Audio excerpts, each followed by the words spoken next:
For everybody to be getting out here, and we didn't have any stuff. Oh, we did have stuff. Yes. So I appreciate y'all being here and coming out in the weather.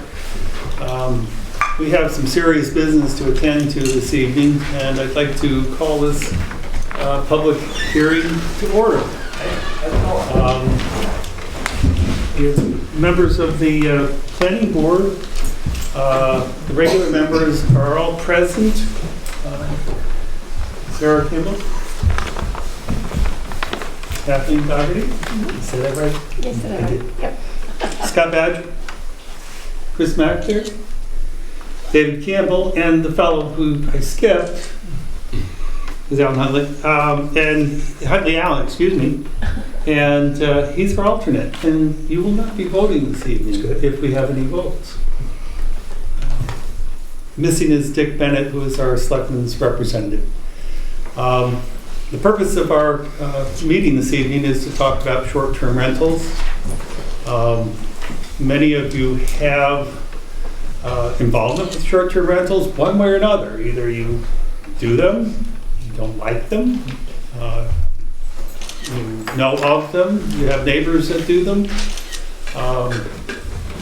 And at present, we don't have anything in our zoning regulations that reference short-term rentals.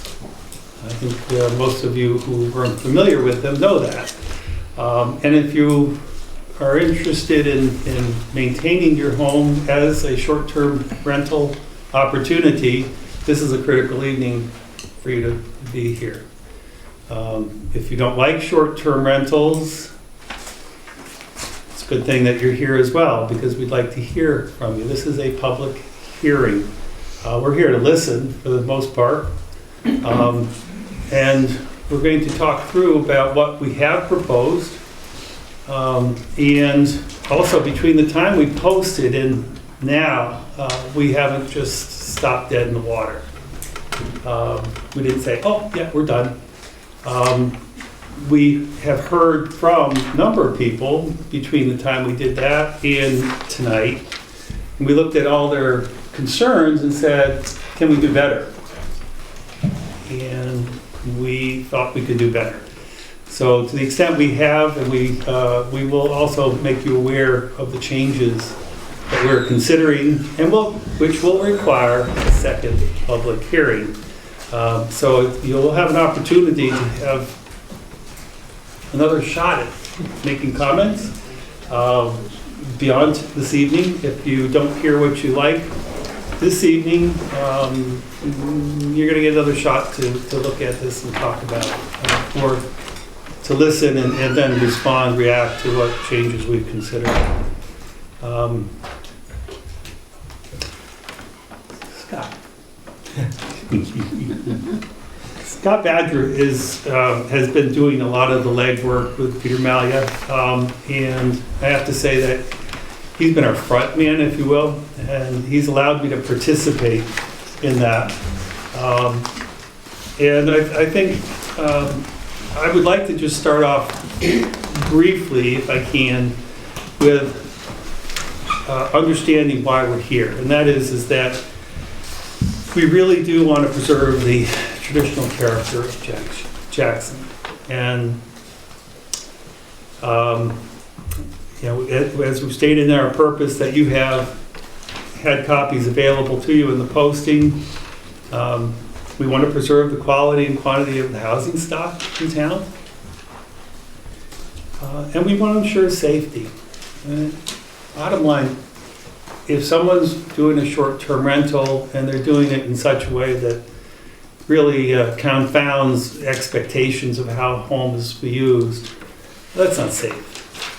It's not safe in terms of fire laws. It's not safe in terms of use of your septic, use of water, any of the normal things that you might normally assume go with living in a home.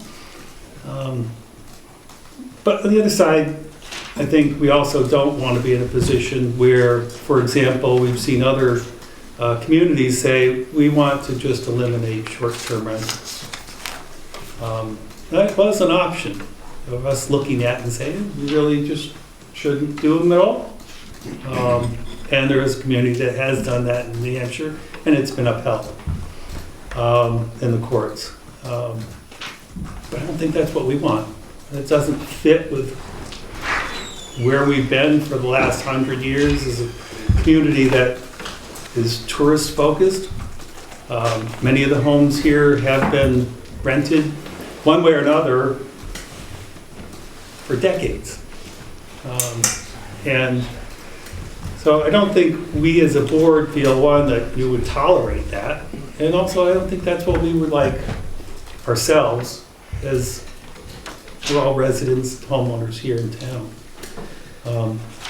So with that, you all may have access to a posting, or you should have had access to a posting that we made, and that was 10 days ago. We're going to go through some of that and also some of the changes that we have considered. One of my concerns about the thing we posted initially is that some of the sites and references we're likely to create some legal challenges. And it's not our intent to be the first out of the gate and have a bunch of people come after us and say, hey, we're going to have to sue you because what you're doing is trying to restrict us too much in terms of us doing what we want to do with our property. We don't want that. That's not our intention. Our intention really is to sit with the key purposes that we set out. So with that, I'm going to shut up for a little bit, let Scott talk, and go through a little bit of what we have here. All right. So again, sort of just repeating what Bill said, broad purposes. We really want to ensure the safety of this type of rental situation, but also we're looking to maintain and promote the quality of life in Jackson for really for everybody. Short-term rentals is a very complex and often confusing term. It really covers a variety of different situations. In Jackson, we see second home owners that rent their homes while they're not using them, and that helps support the ownership of that home. And that's as Bill has already mentioned, that's gone on for a very long time in Jackson. It's very much part of Jackson. We also have some homeowners that short-term rent a part of their home, an ADU, a room, etc. And that, again, sometimes is a way for that homeowner to support the cost of owning that home. And quite frankly, that's probably generally a very good thing. Typically, that might be a young family that owns a home and is short-term renting a portion to cover the mortgage or the taxes. And quite frankly, bringing young families into Jackson is really something that we need to be looking at towards the future. So that type of short-term rental generally is, I think, has a positive effect on the town, on the community. The other type of short-term rental is where a property is purchased strictly for short-term rental. There's no form of residence going on in the property. The property is simply accommodation for short-term vacation type stays. That type of operation, I think the Somerton Board feels more appropriate in the commercial district, being sort of a commercial enterprise, a business enterprise. It's not as appropriate in the residential district. And so that's the other type of short-term rentals. As we go through this, we're really looking, again, to ensure safety, ensure a level playing field, ensure fairness, preserve the type of short-term rentals that have bolstered the town, but also put the commercial type of short-term rental in the commercial district where it's more appropriate, which helps to preserve neighborhoods in the residential district. And so, Bill, how did you want to go through this? Yeah, we don't want to just sit here and talk at you. okay? This is a public hearing, we're supposed to be using these things more than these, I think, as part of a public hearing. What we'd like to do is make sure we set things up properly so that any comments you might make,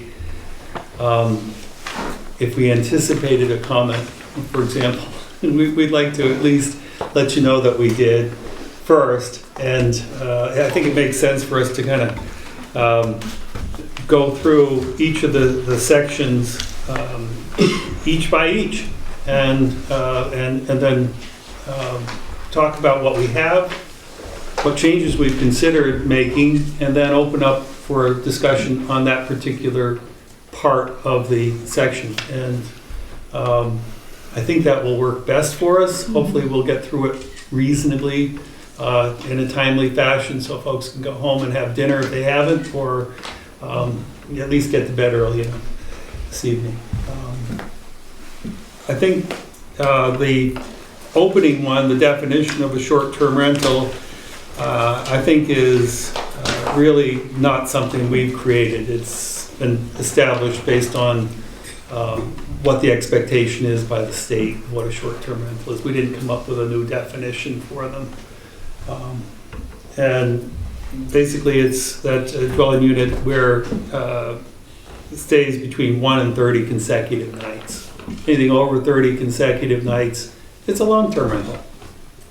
And none of this applies. If you're in the business of doing long-term rentals, none of this applies. So we're really looking at folks who do short-term rentals.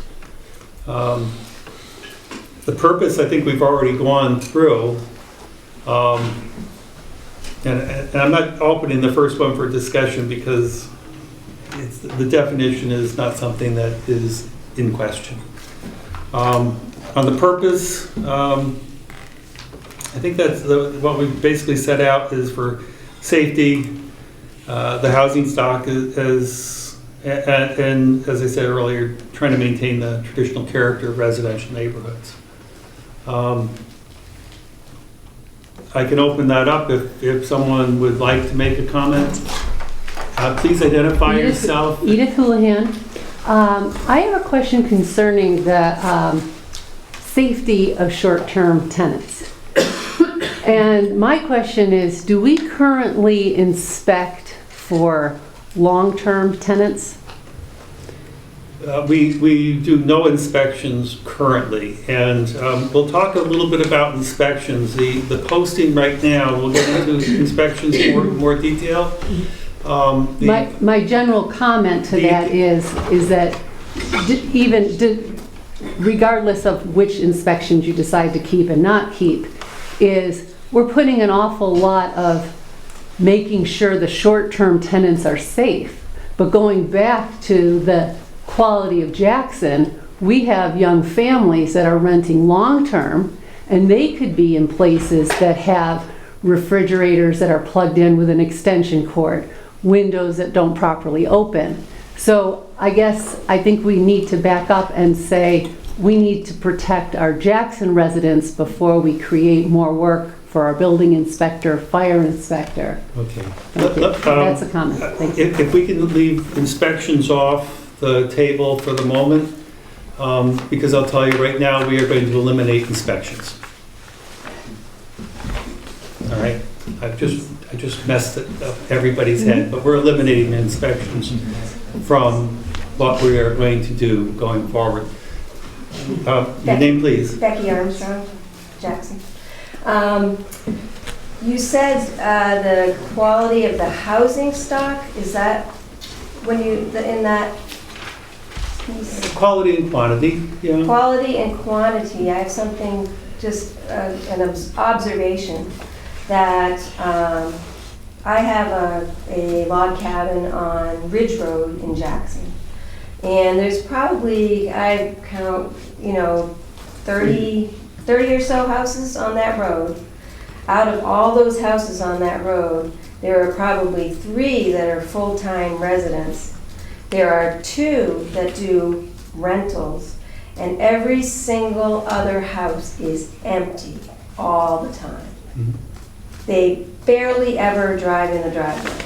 They are not rented, They are simply sitting there empty, which to me is, I don't think that's keeping quality. I think that if people are renting out their home, they're taking care of it, they're keeping it up, they're making sure the lawns are cut, they're painting them, you know?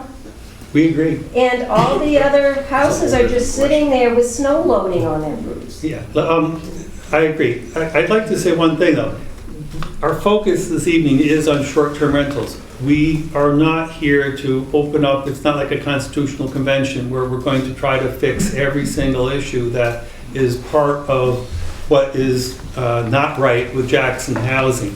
We are very focused on the thing. What you're expressing, I agree, is that folks who do rent do take care of their properties. And if that's what you're intending, I agree. And we're not trying to say that folks who, this is not to say that they don't.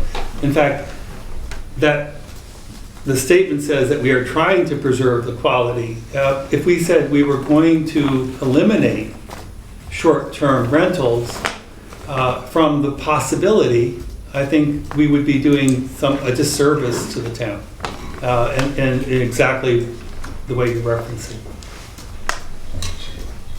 All right. Jerry Doherty, Jackson. On 16.2 purpose, 16.2.1, to preserve the tradition, how does this ordinance impact 16.2.1? How does it change whether they can be negatively or not negatively impacted? How does this ordinance affect that? That's your first purpose. And then the second question I have is, going back to you said you're going to eliminate inspections. Could you describe your reasoning for that? I will get back to that Very when we good. get into it. Okay, if we can leave it off the table for now. Let's stay on I appreciate it. 16.2.1. Could someone on the planning board please explain to me how that 16.2.1 is impacted by this ordinance? Can I take that? Go ahead, please. I think what we're Can you actually say what 16.2.1 is? It says to preserve the traditional character of residential neighborhoods that can be negatively affected and impacted by this type of use. By this type of use, you're describing short-term rentals. Yes. We're describing short-term rentals that go wrong, where it becomes a party house, it becomes too many cars are parked there, they're overflowing the sewage system, or something like that. So I think that's pretty clear that that's the purpose of this particular, And how does this ordinance do that? because it effectively says that we're not going to allow that kind of stuff. Where does it say that? Well, actually, maybe it just sort of says we're going to enforce the law that you can't do. We've had a number of incidents in town, not as many as other towns, where we have seen, a three-bedroom home with 14 cars parked up front, and 20 people in there. They're partying all night and disrupting, the activities. And I think by having people register to do this is what we're trying to do. Now, it's quite unclear how effectively that we, under current state law, how effectively we can enforce that. But that's where we're trying to go. Okay, then on 16.2.2, how does this ordinance affect the housing stock? I think it affects it very clearly that you don't want to move into a neighborhood where that kind of activity is going on. I don't think that's what you're describing in 16.2.2. Well, go ahead. Well, there are two parts to that. One is that, yes, to the extent that there might be excesses, that certainly doesn't help. But I think to your point earlier, allowing people to rent their property helps maintain the financial basis for them to be able to maintain their property. It gives a reason to maintain their property. If they don't show here but once every 6 months in person, it means that absentee owners are going to have more interest in maintaining the character of their home. The So you're- there are other arguments that you could make, which I think Scott would probably make better than I, but that are a little bit more existential, perhaps. That the overall quantity and quality of homes are improved when the financial basis for how you maintain a home is preserved. Not trying to put words in your mouth, but you're speaking to quality now. Yes. You also refer to quantity. How do you mean that? If every home in town became a short-term rental, there would be no availability of neighborhoods. And this, what? I said if every home was a short-term rental, there would be no neighborhoods. and this ordinance reduces the number of short-term rentals? In the residential district, yes. It reduces, In does terms- it reduce it entirely? No. And can I take a Go quick ahead, stab? please. Yeah. He's So- more existential than I. So, again, one of the things we're trying to do is to allow short-term rentals in residential where we feel that it promotes neighborhoods, promotes the type of residential neighborhood that Jackson has always had. And that includes second homes, that includes homes that are renting short-term rental with a long-term tenant as well. What this regulation does do also is limit short-term rental business operations in the residential district. And by doing so, we are both preserving neighborhoods to some degree, and we're also making housing stock available in the residential district to some degree, more so than if we allow short-term rentals in the residential district. The other thing that we're doing in terms of party houses is in the ordinance, we limit the number of people that a short-term rental can be marketed or advertised to. So we're not limiting the occupancy use, but we're limiting the number of people that a rental can be advertised for. And so if you have, and the limitation at the moment is 2 people per septic approved bedroom. And so if a house has, 3 bedrooms, 3 approved bedrooms, then that short-term rental can be marketed to 6 people. And so that gets away from the house that has 3 bedrooms and is marketed towards 12 people, 15 people. So that's an effort to curb the party house or to control the party house situation. 2 questions, Scott. Again, you're referring to increasing the stock for year-round rental in the residential system. How does this ordinance do that? By not allowing short-term rental only operations in the residential district. So we're pulling that particular. So you're saying to me that this ordinance eliminates short-term rental in the rural residential? This ordinance. Limits. It would not allow new short-term only operations in residential. So if you're in the residential district, you're allowed up to 25 rentals per year regardless. So that's intended to give the second home owner an opportunity to rent their home when they're not using it and supplement, and support the cost of the home. If a home is long-term tenant occupied, whether it's the owner or a long-term renter, then the rest of the home, a portion of the home, or quite frankly, the long-term tenant could be in the ADU and the main house could be rented short-term rental. So long as the property has a long-term tenant, then that property can be rented short-term rental with no limitation. But the one type of short-term rental that we're limiting in the residential district are short-term rentals that have no long-term tenant nor no occasional owner tenant. And again, I don't mean to dominate this, but again, you're saying that the limitation in the rural residential is 25 times Mhm.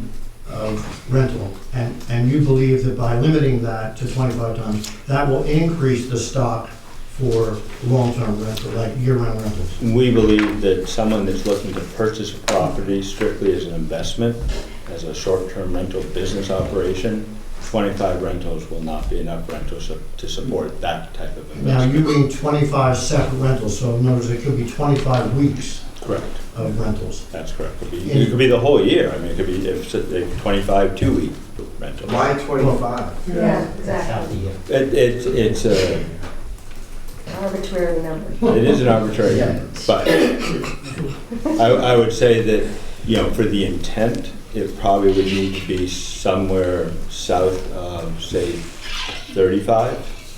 I'm kind of guessing, but And 20 would be too restrictive, so it was But something. you really, you're trying to, what it sounds like is that you're trying to deal with this crowding out of the market for longer-term rentals, okay? And that's happening because money's coming in and buying short-term rentals, okay? All right, but why 25? Is that enough to put enough pain in their financial equation to get the desired effect That they have of to sell keeping the the home. short-term rental out of the market? well, I think we're open tonight to, you know, if you have a different number in mind, certainly make that suggestion. I like the Kearsarge plan. 150 days, you can, if you want to go to Florida during the winter and you own your house, you can move out and rent it for 2 months. That's a minimum. That's a long term. Yeah, I understand. Yeah, I guess what I'm So that's doing allowed. is announcing I'm not for short-term rentals.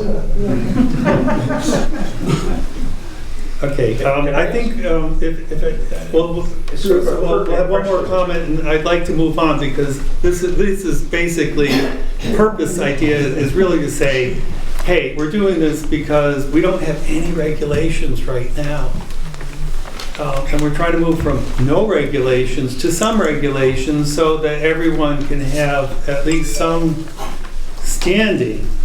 If you're somebody who's in the business short-term rental right now, you're not acting according to what's out there for the zoning. There's nothing in our regs that say you can run a business of any kind other than what's specified, and short-term rentals aren't specified. And if you don't like short-term rentals, you don't have any basis for complaint right now. Bruce, go ahead, and then we're going to move on, please. Can I just ask who or Can you how? please identify who you are, please? I'm Bruce Dell from Jackson. Who and how is this going to be enforced, this 25? I mean, are you going to... We're not talking about enforcement right now, please. We're talking about purpose. If you have a question about enforcement, we'll talk about it then. Please, if we can keep our focus on what we're talking about, we will get out of here tonight. I don't want to be here till 1 o'clock in the morning, and I'm not going to be, okay? So if I may ask, if we're going to come back, sorry, my name's David Armstrong, I live in the village. Are we going to come back to this issue, or is this it? No, all we're talking about is purpose. If you have a question around purpose, let's talk about it. All the other things are still to come. We haven't talked about 25, it's in the next section. Okay? So I'm not trying to cut off, please. I do have a. Okay, First of all, please. I'm Don Bilger, and he's in Jackson. I also, and first of all, I want to thank you, Bill, because you and I communicate back and forth, and I want to thank you, and I also want to thank the planning board, because God love you for tackling this issue. But when it comes to purpose, one of the things that you brought up in your opening remarks is that you want to have a level playing field. And by that, I assume you mean the level playing field with the businesses in town. And there's a lot of innkeepers here, there's a lot of retail and restaurants that are impacted by this. So it's just a matter of, just a point, I guess, to be made is that maybe that should be added into the purpose as well. As part of this, the goal here is let's make a level playing field. I can speak for, I think, most of the business owners here. We're fine with not eliminating short-term rentals. We just want to be on the same playing field as everybody I else. We want think to it make sure does that, but to be honest, that's not my purpose. My purpose is not really to put you on a level playing field. Although it does accomplish that, I think that we hope that accomplishes that. Well, when I hear that, it tells me that I question, I mean, the business community here is a big part of this community. And I think that should be brought into it and considered as part of what's going on with this. And if I may, on that same subject, you know, that we own 2 short-term rentals in the village, both log Not in the cabins. village. In the rural. in I Jackson. wish they were now. You know, given, you know,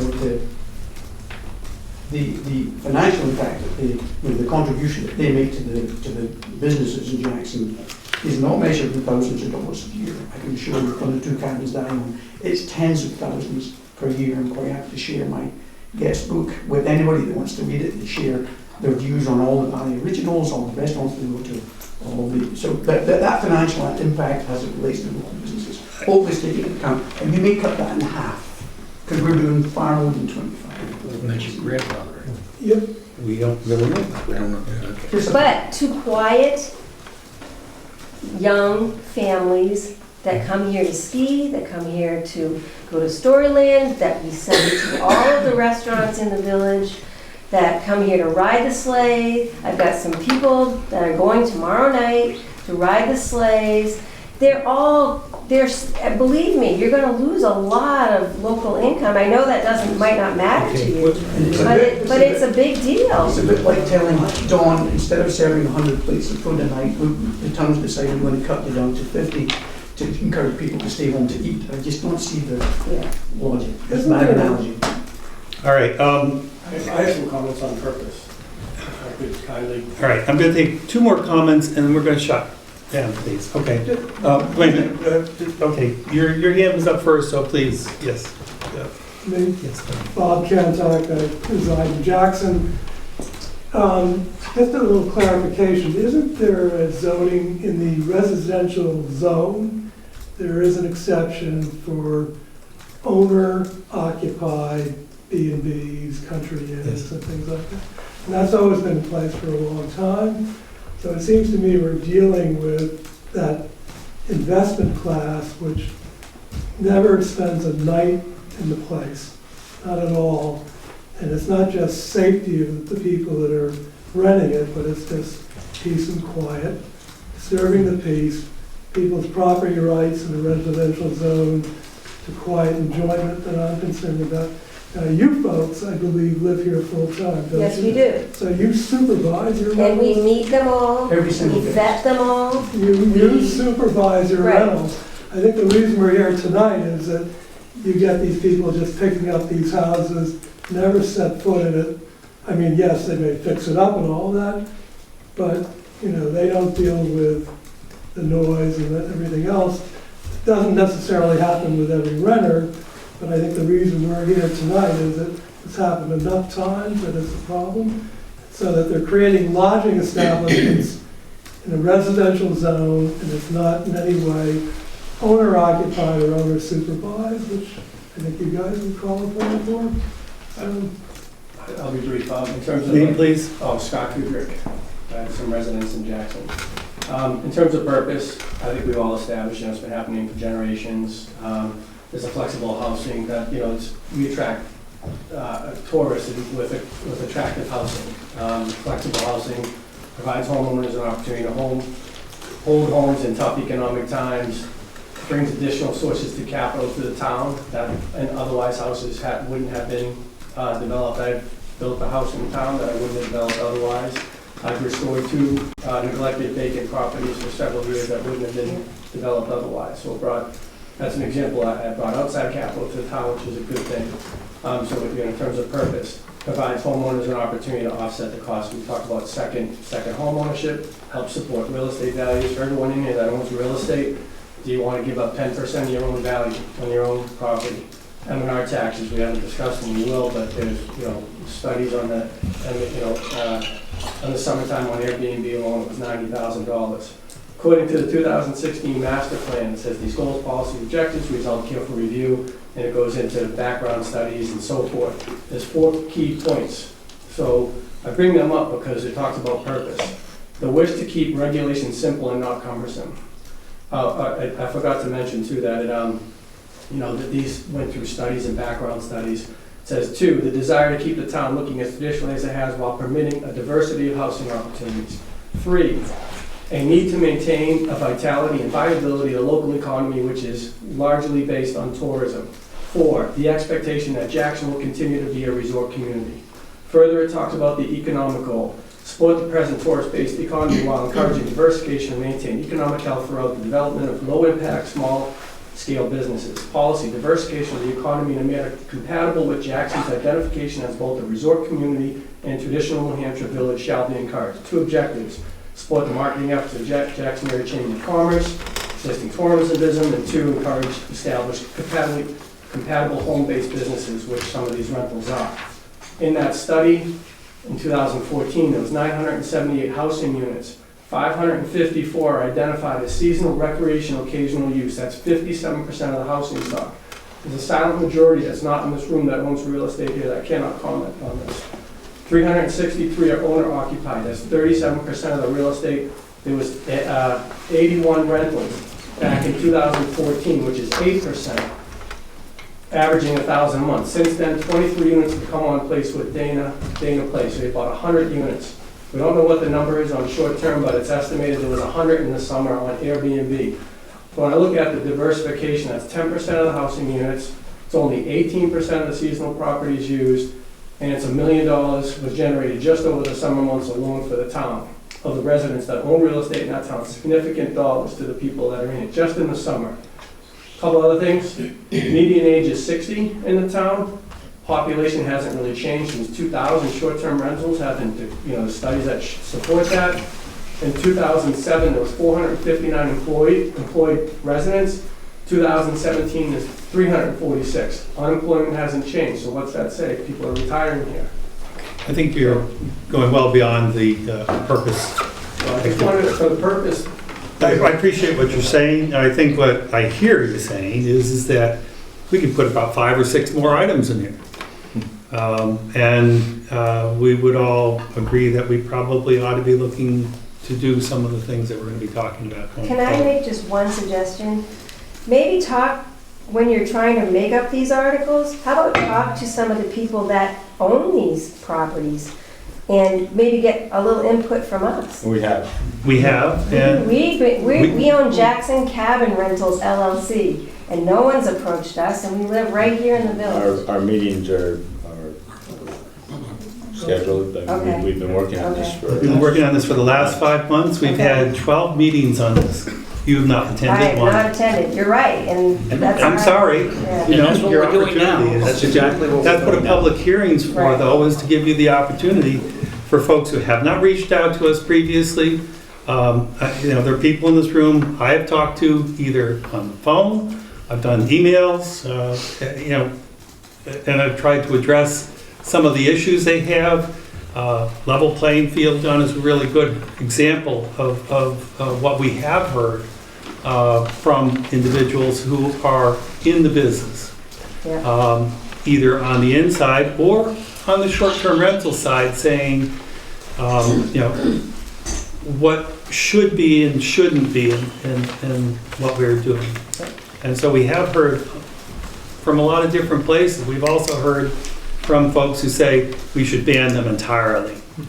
And so that's also part of all the varying kinds of voices we have in this room. Can I make one comment, Bill? Sure, go. We recognize the value that short-term rentals can bring into the area. Again, they are, certainly should be part of what we offer here. I use short-term rentals myself when I vacation. But it's not that taking a short-term rental away means we lose the value completely. The person that doesn't use a short-term rental is likely to use a hotel room, as that person still is visiting, probably goes to a restaurant more often because they don't have the opportunity to cook at home. And if it's a long-term rent, true, they're probably not going out to eat as much because they're not vacationing, but while they're not doing that type of thing, they're working in the valley and providing services. And so it's not a zero-sum game. There's value to both long-term rentals, there's value to short-term rentals. There's value to hotel room rentals.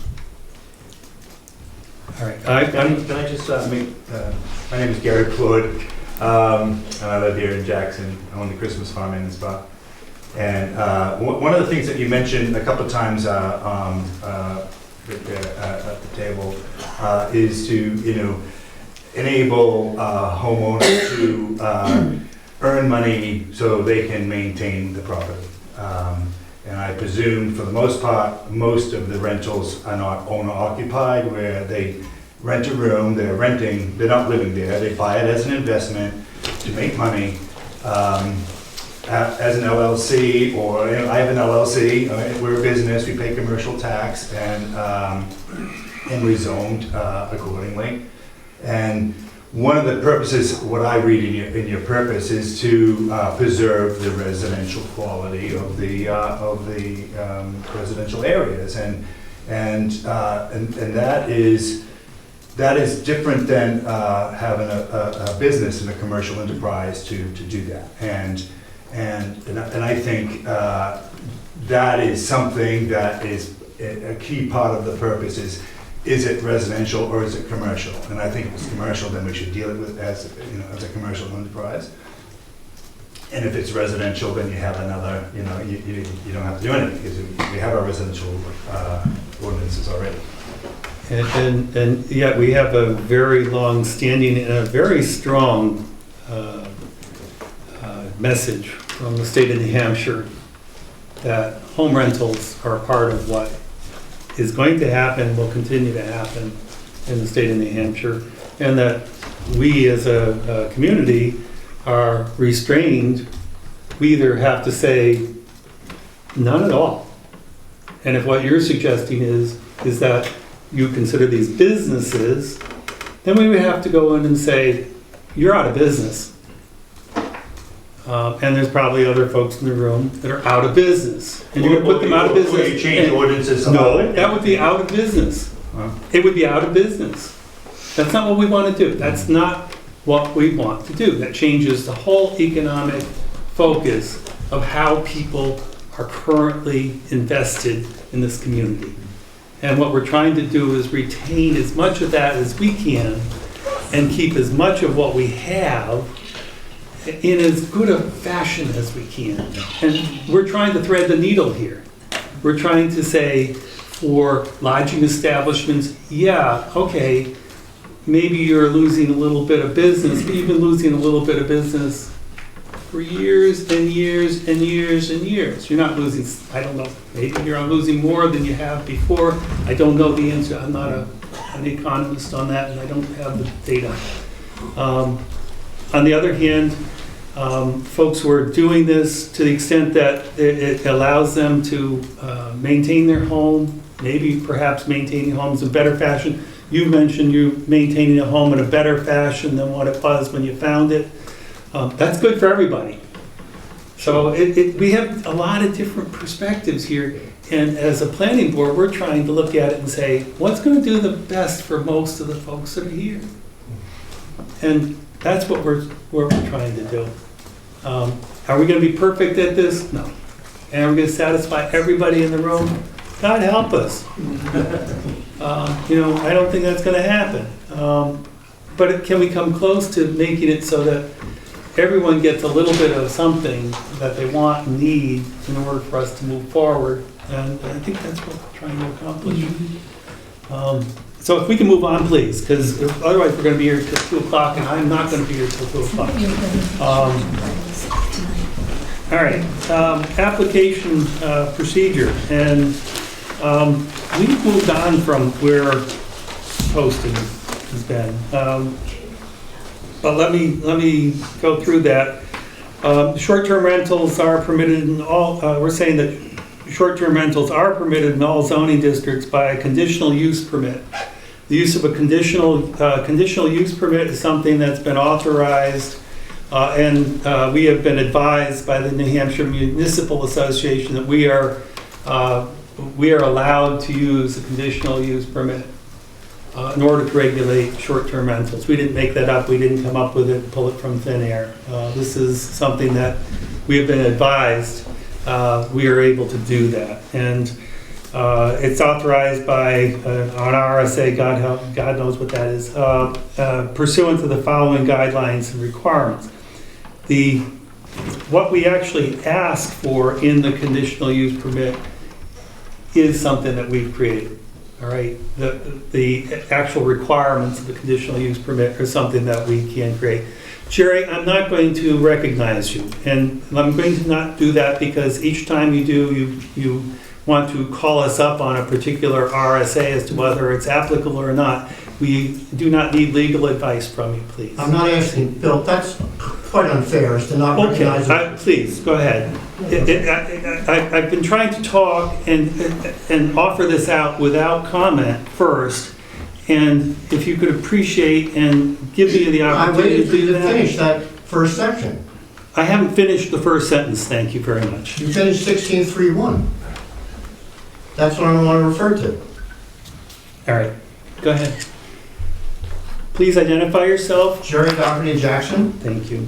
16.3.1 takes its authorization from 674.21. Item 1I. Item 1I is, first of all, 674.21 is innovative land use controls. I is flexible and discretionary zoning. In that same 674.21, Part 2, innovative land use controls adopted under RSA 674.16 may be required when supported by the master plan and shall contain within it standards which shall be guided by the master plan. Gentleman to my right was referring to the master plan when he said the first item of master plan is not to have onerous or complicated zoning requirements. And I submit to you that this is both complicated and onerous. End of my statement. Thank you, Bill. Okay. Again, what you have posted is not what we have, that we will propose and post for a second public hearing. And we'll talk about the differences and changes because we also perceive some of the things that we posted as being onerous. And felt that we could do better. So we've moved on a little bit and we'll try to get you abreast of what those changes might be, okay? Thank you. The conditional use permit and the one that is identified here is the basis on which we are allowed to do this. And we are, again, I will reference to the folks who are not as well versed as Jerry is in all these things. We have been advised by both Council and the New Hampshire Municipal Association that this is the basis for doing a conditional use permit. And it is allowed for short-term rentals. This is not a subject for which there is any, I mean, this is what we have been advised by the folks who do the advising. No, it's just, my name is Jay Feenan, I live in town. One thing about conditional use permits, however, I believe they don't have an appeal process in town. So if you actually, doesn't this almost preclude you from denying a permit? Because if you deny it, that means you just go right to court, so it ends up being. All right, can you wait on that? Yep, sure. Because okay. We are going to address Absolutely. that. Absolutely. I hear you, I agree with you. This really is not a contentious issue. No. Okay? Just a question. Yep, no, you're anticipating, please. I would appreciate it if you do not anticipate. Let's get on with it, and when we get to the parts that mean, I'd like you to dig in when it's appropriate, okay? And I'm going to give you enough latitude to dig in at the right time, okay? And I'm not trying to keep anybody from speaking. I'm trying to make sure we move forward and not waste our time anticipating future parts of the conversation. All right. The owner of the short-term rental property, this is what you have in currently, shall file a conditional use permit application to operate a short-term rental with the appropriate application fee with the town's board of selectmen prior to operating a short-term rental. Let me read to you what we have come up with as the revised view, so that you can comment on that, please, and see where we're heading. The owner of the short-term rental property shall file a conditional use permit application to operate a short-term rental with a $50 application fee with the town's Board of Selectmen prior to operating a short-term rental. Owners of short-term rental units at the time of adoption of this ordinance are also required to apply for a conditional use permit. All right, I'll open up the floor. Any questions on that? Bill, can I give a general idea of what the purpose of this is? And I've actually talked to some folks about this, and the way we have it written, it may not be enforceable. However, what the whole idea is that That's not true. We have, everything we have gone through has gone through our legal counsel. We have not done this. As written initially, we can ask you to submit a conditional use permit.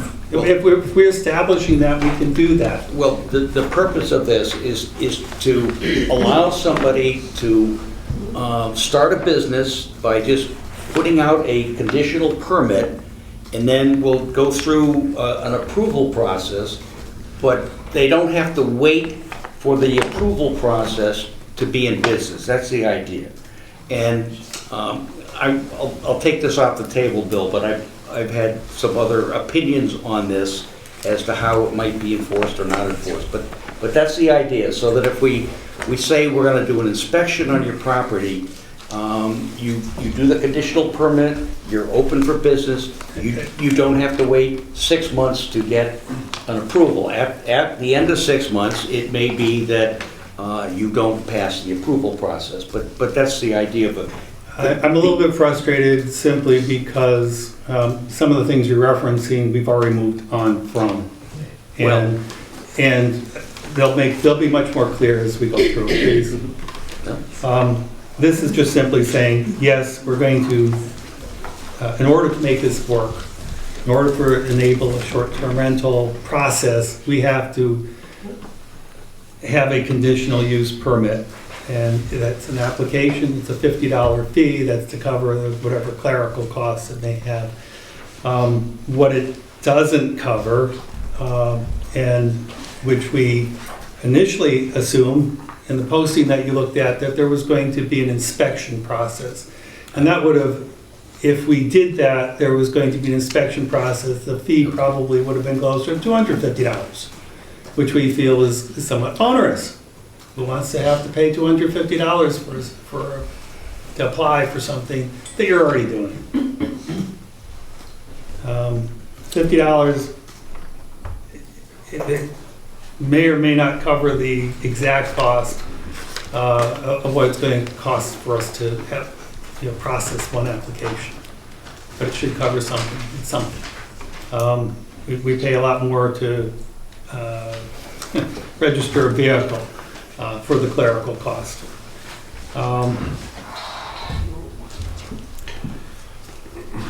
And it's clear this is going to apply to both folks who have not rented previously and also for folks who are currently in the short-term rental business.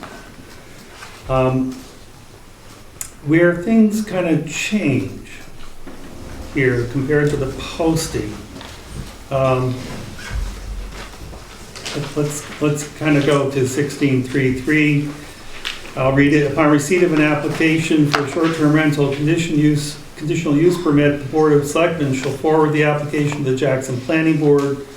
We shall place the application on the agenda for their next meeting. The Planning Board shall review the application and shall provide the Board of Selectmen with written comments on the application. The Planning Board is not required to hold a public hearing. In both what we have here, this is just basically a process.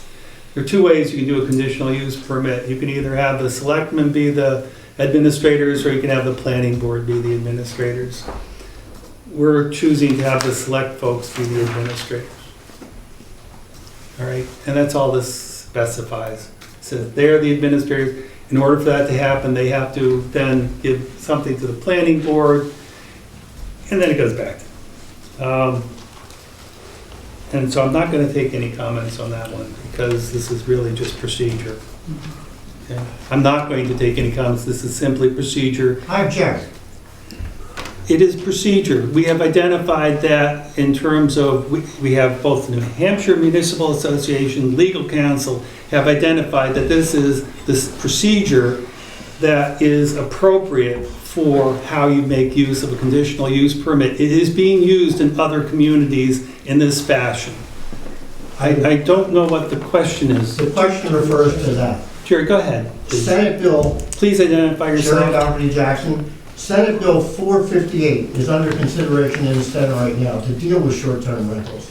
It doesn't go through the process that you're describing. It goes through the town clerk, much the same way that you would apply for a dog permit or register a car.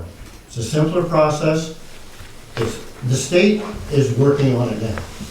And what I'm suggesting is that your process is premature. That's all. Thank you. And if the state comes up with a simple process, then we can amend ours to that. to the simple process once. And that's why. And if you're waiting on the state to go on something for short-term rentals, I don't know if that's going to happen in this decade. Well, then rather than waiting, why don't we just go ahead and put it into Well, what's going to be done instead? And Follow have Karen or the recommendations of Senate Bill 458. We cannot. We are not allowed by the current law. State law does not allow us to do that, which is why that bill has been proposed, in order to enable that. It's not possible for us to do that right now. We're trying to make it as simple as possible. We're trying to have a checklist kind of process. And in order to enable that checklist process, we've got to jump through some hoops. The hoops we have to jump through is it needs to go here and there. If it was just as simple to say, look, all you have to do is talk to Karen and Karen can take care of it, we would do that right now. That's not what we have. We are not held, I mean, that's like saying, okay, if I had a poker hand with 4 aces in it, I'd be able to, bet the house. But that's not what I've been dealt. We don't have that hand in place right now. What we have is what we have available to us currently according to Hampshire state law. I can't ask Karen to do stuff that is not legal currently. And what you're advising, again, and that's my concern with your comments, is that you're asking us to look at things in a way that are not inside the current structures that we have available. Again, that's procedural. 16.3.4, upon receipt of the planning board's written comments, the board of selectmen will place the application on the agenda for the next meeting. Selectmen are not required to hold a public hearing. If the selectmen do not incorporate the planning board's comments directly onto their decision, then they shall set forth their findings and decisions on the planning board's comments pursuant to another RSA. And let me show you what we have moved away from referencing the RSA. And this is what we're looking at from, oh, no, I take it back. We're still in the same place. Let me read what the change is. Upon receipt of the planning board written comments, the Board of Selectmen will place the application on the agenda for the next meeting and either approve or deny the application. The selectmen are not required to hold public hearing. The selectmen do not incorporate and blah, blah, blah. It's the same stuff. So they will be required to either approve or deny. So basically this is your, to Jerry's point, this is the hoop we have to run through because state law doesn't allow us to simply go to the clerk's office and say, here's my application. Can you stamp it and approve it? But what you're saying is that it's, it's Gary Floyd. If somebody were to apply for a permit or whatever you want to call it, authority to rent, then that can be given without any hearing from I guess, or anything like that. So. Right. For the most part, I think all of what we're describing, either you do or you don't. You know, you meet the qualifications or you don't meet the qualifications. It's a check box, and you hit all the check boxes and no one's gonna deny an application. If you don't, and we get into about, you know, whether you do or don't in further parts of the process. Thank you. 16.3.5, we're making progress, thank you. Appreciate it. The application will be approved or denied by the Board of Selectmen using the following criteria. The owner of a proposed short-term rental unit shall provide the name, address, and telephone number of a person within the state who is authorized to accept service. A process for any legal proceeding brought against the owner of the property as required by RSA 540.1-B. As part of the, and let's kind of just very quickly go to a point that you made earlier around whether we deny or accept. And we agreed that you know, there ought to be something in there that allows you to contest that, right? And so we added a new section, and we added a new 16.3.5 that says, within 30 days of the date of the selectman's decision to approve or deny an application for a short-term rental conditional use permit, an aggrieved party may file an appeal in writing with the Board of Selectmen requesting that the selectmen reconsider their decision and setting forth the reasons why reconsideration would be appropriate. If such an appeal is timely filed by an aggrieved party, the selectmen shall schedule the appeal for a public hearing within 45 days upon receipt pursuant to RSA Chapter 43, which apparently allows public hearing. So to your point around being able to have a public hearing if there's an acceptance or denial. For denial, if you're the short-term rental person, you're being told no. But also if you're a homeowner and something's not quite right around this whole process and you think that you're in a butter and you go, whoa, they gave these folks an approval, and there's no way they should have done that. There's you know, they have an outhouse and they say they have 2 bathrooms. You know, no one's really been in that place except for, you know, coyotes in the last 6 years. You know, someone, if there's an you have to be an aggrieved party, however, in order to file. So, yeah, to your point, yes, we'd like to make that possible. And we saw that as a thing that was not properly represented in what we were doing. So if we can move on then to 16.3.5 here, the application will be approved or denied using the following criteria. The owner of a proposed short-term rental unit shall provide, and I think I already started talking about that. Basically, we need to have someone to whom, or to actually to whom that we can actually have redress if there's some issue, and that needs to be somebody. It doesn't necessarily need to be a person. It could be a you know, a firm that you engage to do that for you. And I think in our revised, the only reference that we have done is we've taken out the reference to the RSA.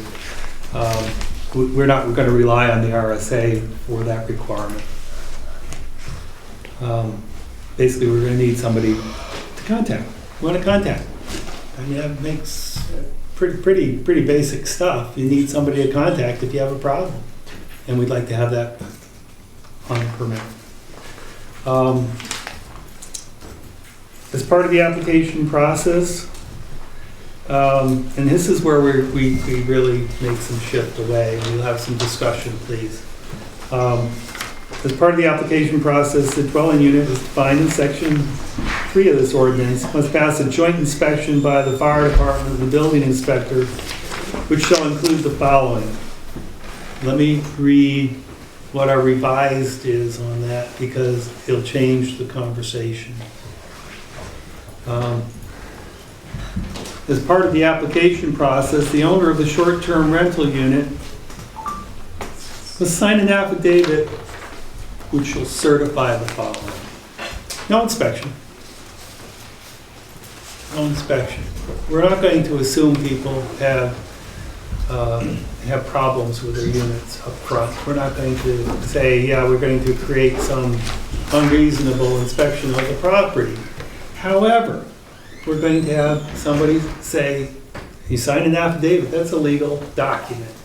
Basically says you're going to agree, you certify that you've done the necessary things that we would normally find in that inspection. And we're going to take your word for it. Please. And so part of the reason why we made that change is that it's our belief that we don't have the authority to require this type of inspection.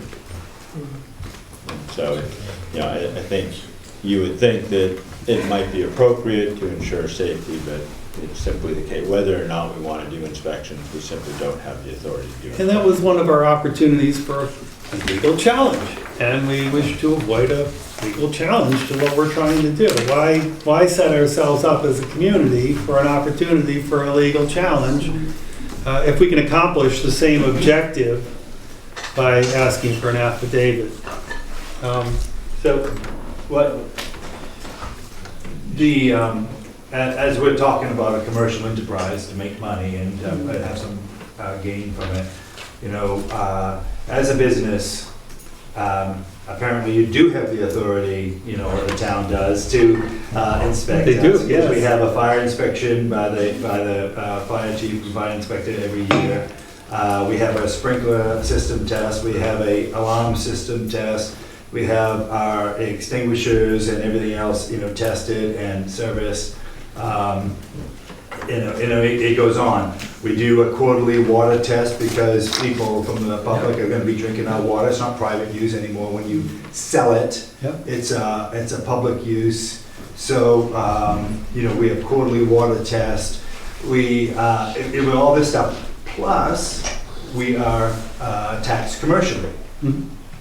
And you're saying that you don't, there's no need for. No, we didn't say there's not a need. What we said was we don't have the legal right to do it. So if I sign an affidavit and say, it's all good, that should be good? No, when you sign an affidavit that says you. I like JLog, we have a What nice you challenge. have done is you've signed a legal document that says all these things have been attested. You are attesting to that. Yeah. And therefore, it provides an opportunity for us, if we go in for a compliance process, to say, this is, you agreed that you did all the You things. know the standards, you say that you have the standards. I get the point. We have a I just- standard, you agree. What I don't get is the I don't difference have- between if- why that's not acceptable then to me, because. Because you have- state law has already forced you to do what you do. There's a state law that says that. If we have short-term rental legislation that says we can do that, or we can regulate it in that way, would we consider it? Yeah, we would consider it. Yeah. Would we do it? I'm not sure, but we'd consider it. Right now, we don't really have the option to do that. And we falsely believe we did, and we have come to our senses on that based on information that we've received, that having that stay in there is one of the best ways we have to find ourselves in going through the court system. Yeah, and I appreciate and respect that you've taken the due diligence to look through it and try to work it out ahead of time. You know, I mean, I really appreciate it. Can we get to the same place? I'm not sure the affidavit gets 100% to the same place. It comes pretty close. But we have 7 cottages, right? And we have an occupancy limit, you know, for those cottages. We can't, you know, there's a certain amount of people, like, no more.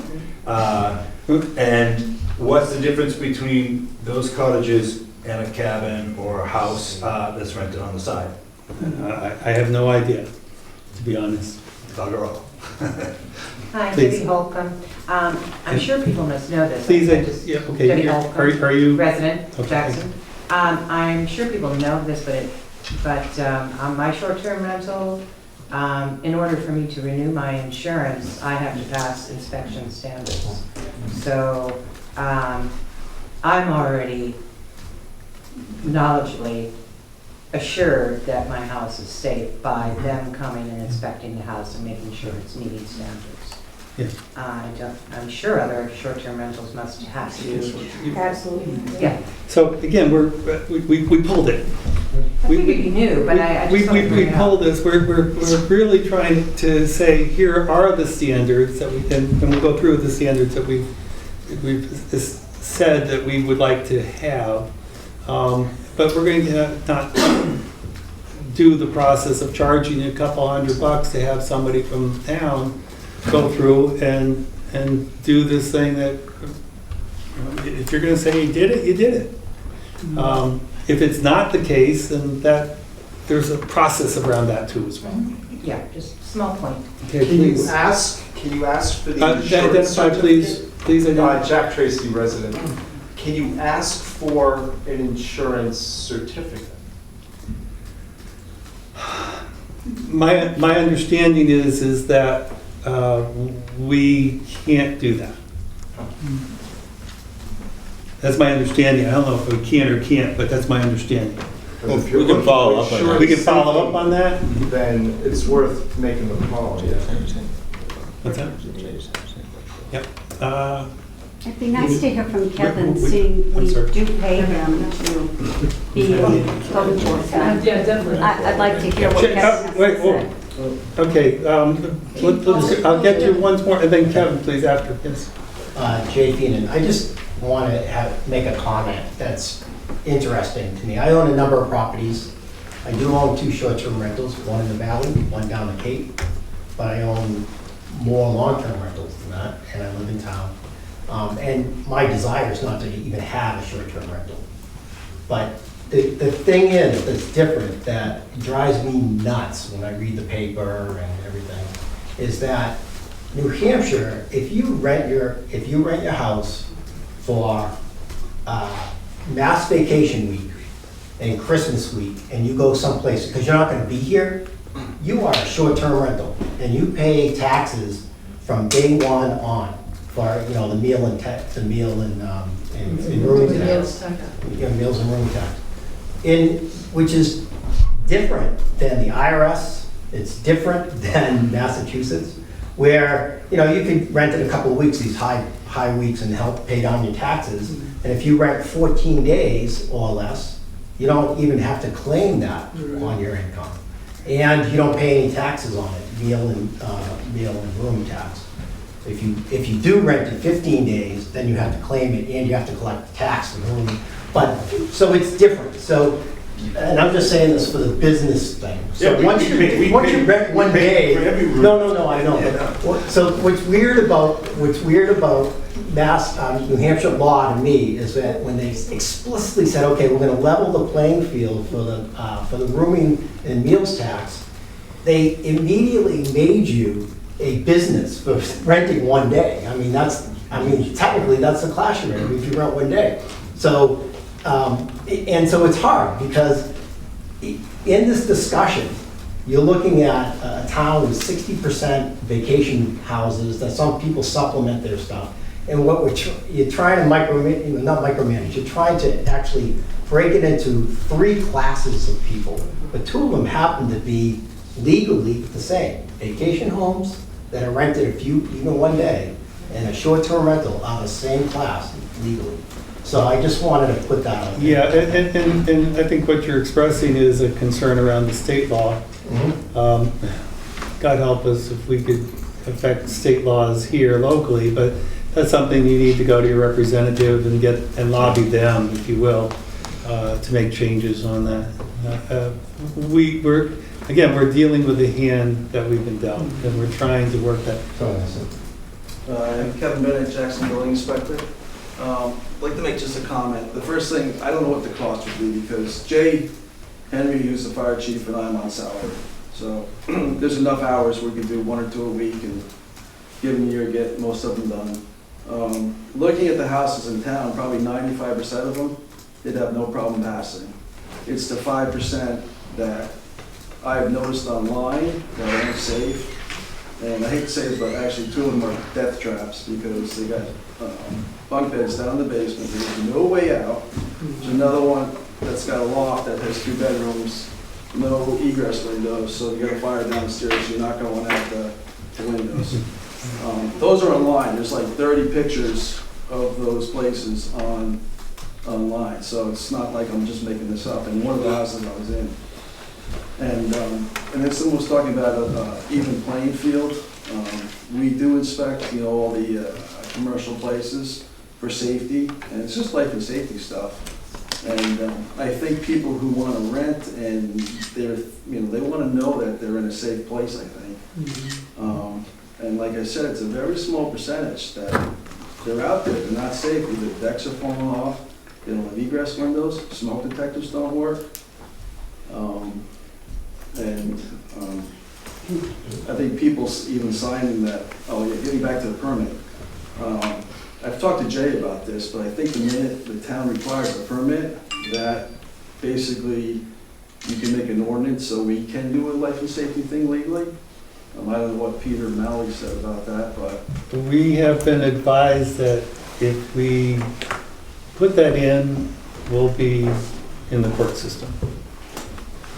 Simply because of the nature of short-term rentals and the fact that, and we went through this whole thing. I think, Jay, you provided some input on restricted and non-restricted properties. There's state law that says if we required the process of a review, we would have to really apply it to every home in town. And it's not our purpose to require that every home in town be inspected. It is in the zoning since 1972 for a certificate of occupancy, which probably a lot of these places don't have. So that could be an issue. We cannot just simply go and inspect a home. Yeah, I know, it's tough. You need some kind of permit.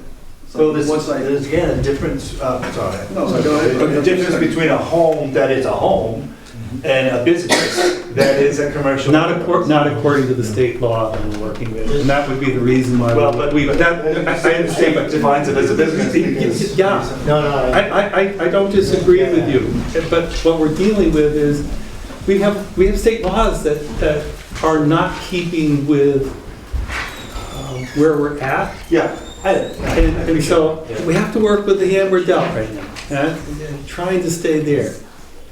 Please identify yourself. Emily Benson, Thank you. Jackson resident. I had a short-term rental. I now have a long-term rental.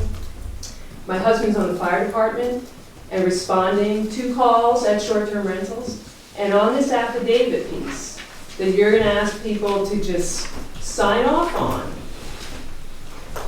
if the fire department is called, are there going to be, or the police, are there going to be penalties because they signed off, oh yeah, we're fine, and they're not fine. And it's the home that's got the bunk beds in the basement that the firefighters are going to try to save the people out of. We will be getting to that. Good. We do have a penalty section. Really important. All right, we got what? How many more comments? Because I'd like to make sure we move on. Please identify again. I just was curious. I knew you started off using the Laconia model. Did they come up with the same conclusion as far as inspections? We're not sure where they got to, but they haven't moved forward. And part of the reason they haven't moved forward is that they seem to have, and the same reason that Conway hasn't moved forward, that they have looked at things and said, look, there are too many hurdles that you have here, and we just maybe should pull back and wait. Our feeling is that we'd like to push forward and avoid the hurdles as best we can. And I think that if what we finally arrive at here, which is what we're trying to do, is try and make it so that whether I'm a homeowner living next to a short-term rental, or if I offer a short-term rental, none of these things are going to make me truly upset. And that, in fact, once we have these in place, it makes it better for the people who are offering short-term rentals because they can say, yeah, I comply with the zoning regulations in the town of Jackson, and I meet the requirements. And for folks who have an grievance, which there's an opportunity, for example, if someone's permitting or requesting a permit, and there's also an opportunity if there's, on the back end, if there's a problem as well, we'll talk about that, that there's something in place that says, yeah, you can, if there's a real problem, we can go after that. I just want to say, like, on that grievance thing, that's a good point for Kevin, who knows what properties are safe, that he could file a grievance.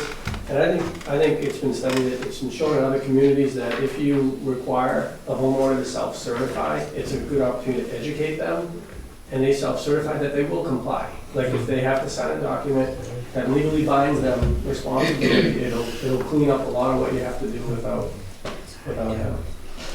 All right, can we move on? Please, okay. The affidavit, as opposed to a building inspection, will include the following. And we modified maybe 2 or 3 words, so I'm going to read from the text of the modification as opposed to the posting, if you don't mind. Smoke and carbon monoxide detectors are installed in areas defined by the town's adopted codes and are functioning, as opposed to the inspection that they must be. So we're taking it from the language of an inspector versus an affidavit. That's all we're changing. All windows or doors designed to open are able to be opened to provide emergency egress. No basement space shall be used as sleeping areas unless there's properly sized egress windows and or doors conforming to the town's adopted codes. A functional fire extinguisher is visibly installed in any kitchen area. A maximum number of people that the dwelling unit can be advertised for in any published listing or other form of marketing shall be 2 people for each bedroom listed on the town-issued building permit. And lastly, all vehicles shall be parked on the property and in designated parking areas. And we obviously struck the section here that says safety concerns reported by lodgers or abutters may require another inspection.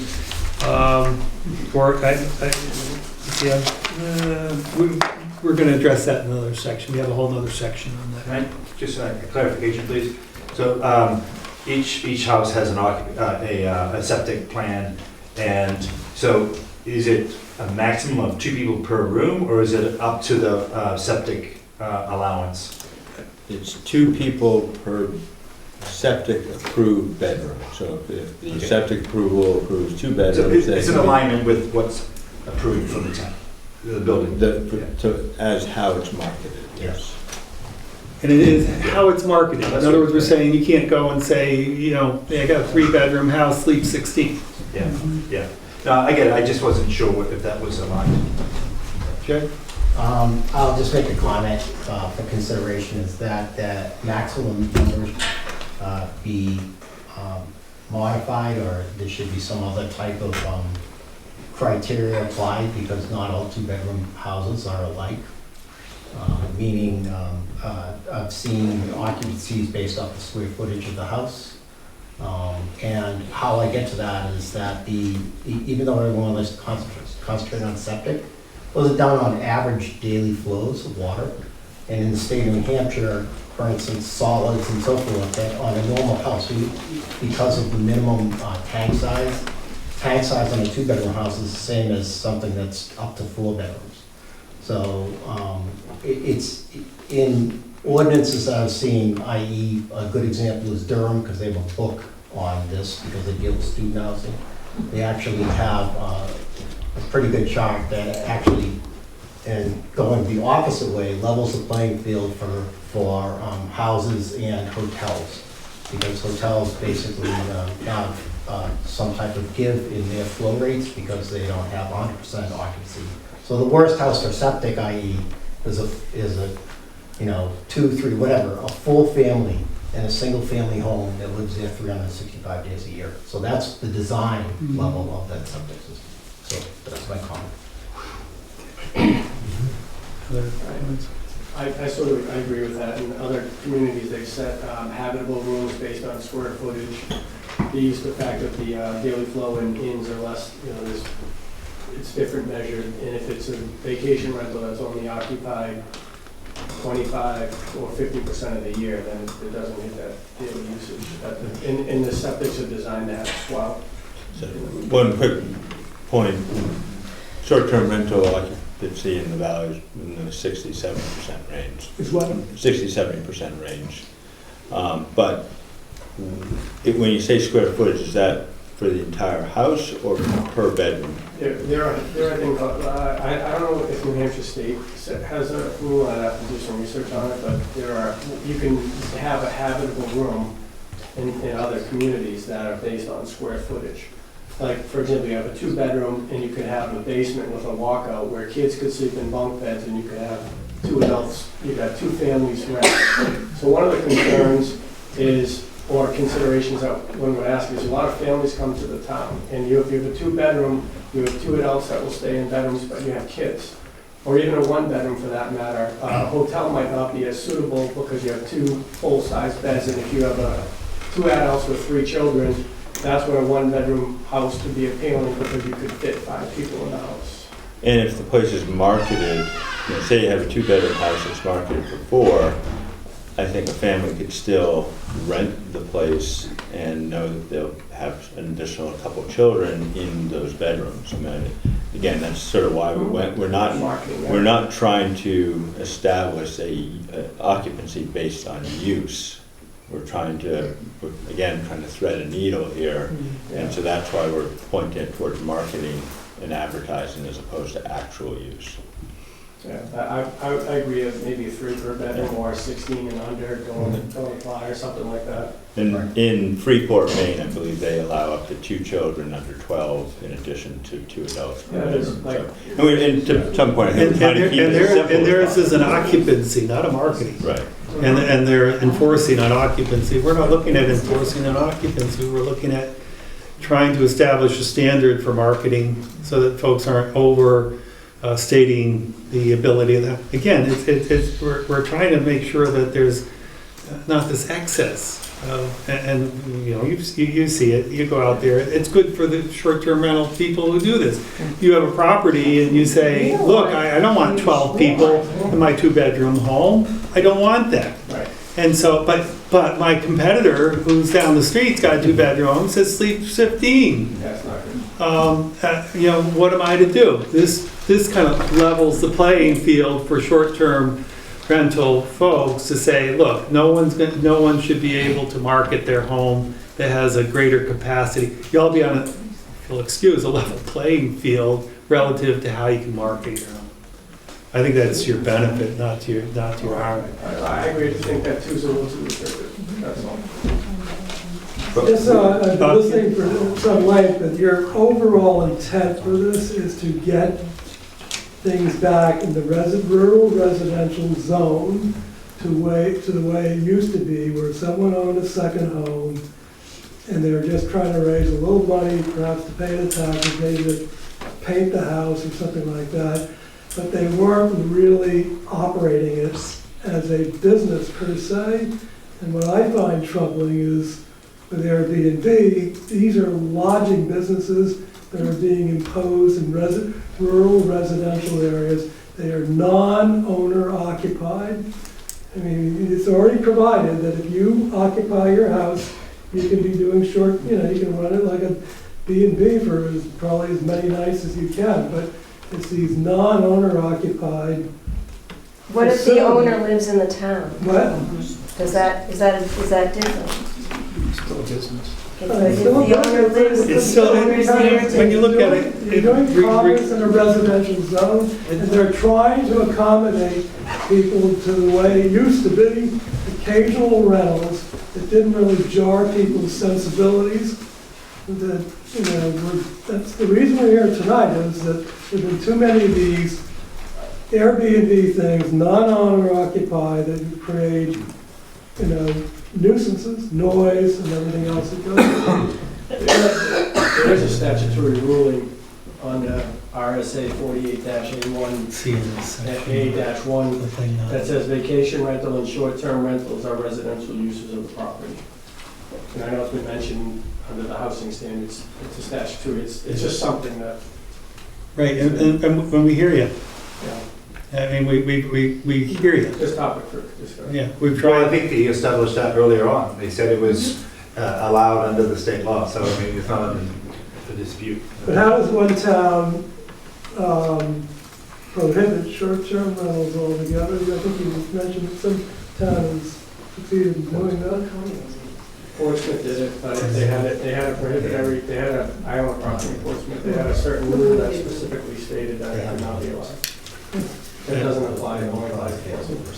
okay, and I apologize, the one section that we did add, and is not even on my version that I have here, is that we will require that the, as part of the application process, that the owner provide the, what is it, the tax number that, under which The rooms and meals. the room Yeah, and you the get a R&M number, there will be a number, and depending on how you do it, if you're personally set up, it would be your personal number. If you're going through Airbnb and they're doing the collection for you, or it's Pinkham or Badger or whomever the agent is, and they're collecting the tax and doing the payment for you, whomever that is, you need to provide a number that under which that will be collected. Jay? Yeah, please. just a comment. It's, and I sent an email to Scott today on that, is that depending on the circumstances, you might not even know the number. So if you have someone, the number should be the person collecting the rent and paying the taxes. So, and if it is like home away, I don't know what the number is, but I could tell you that it's home away.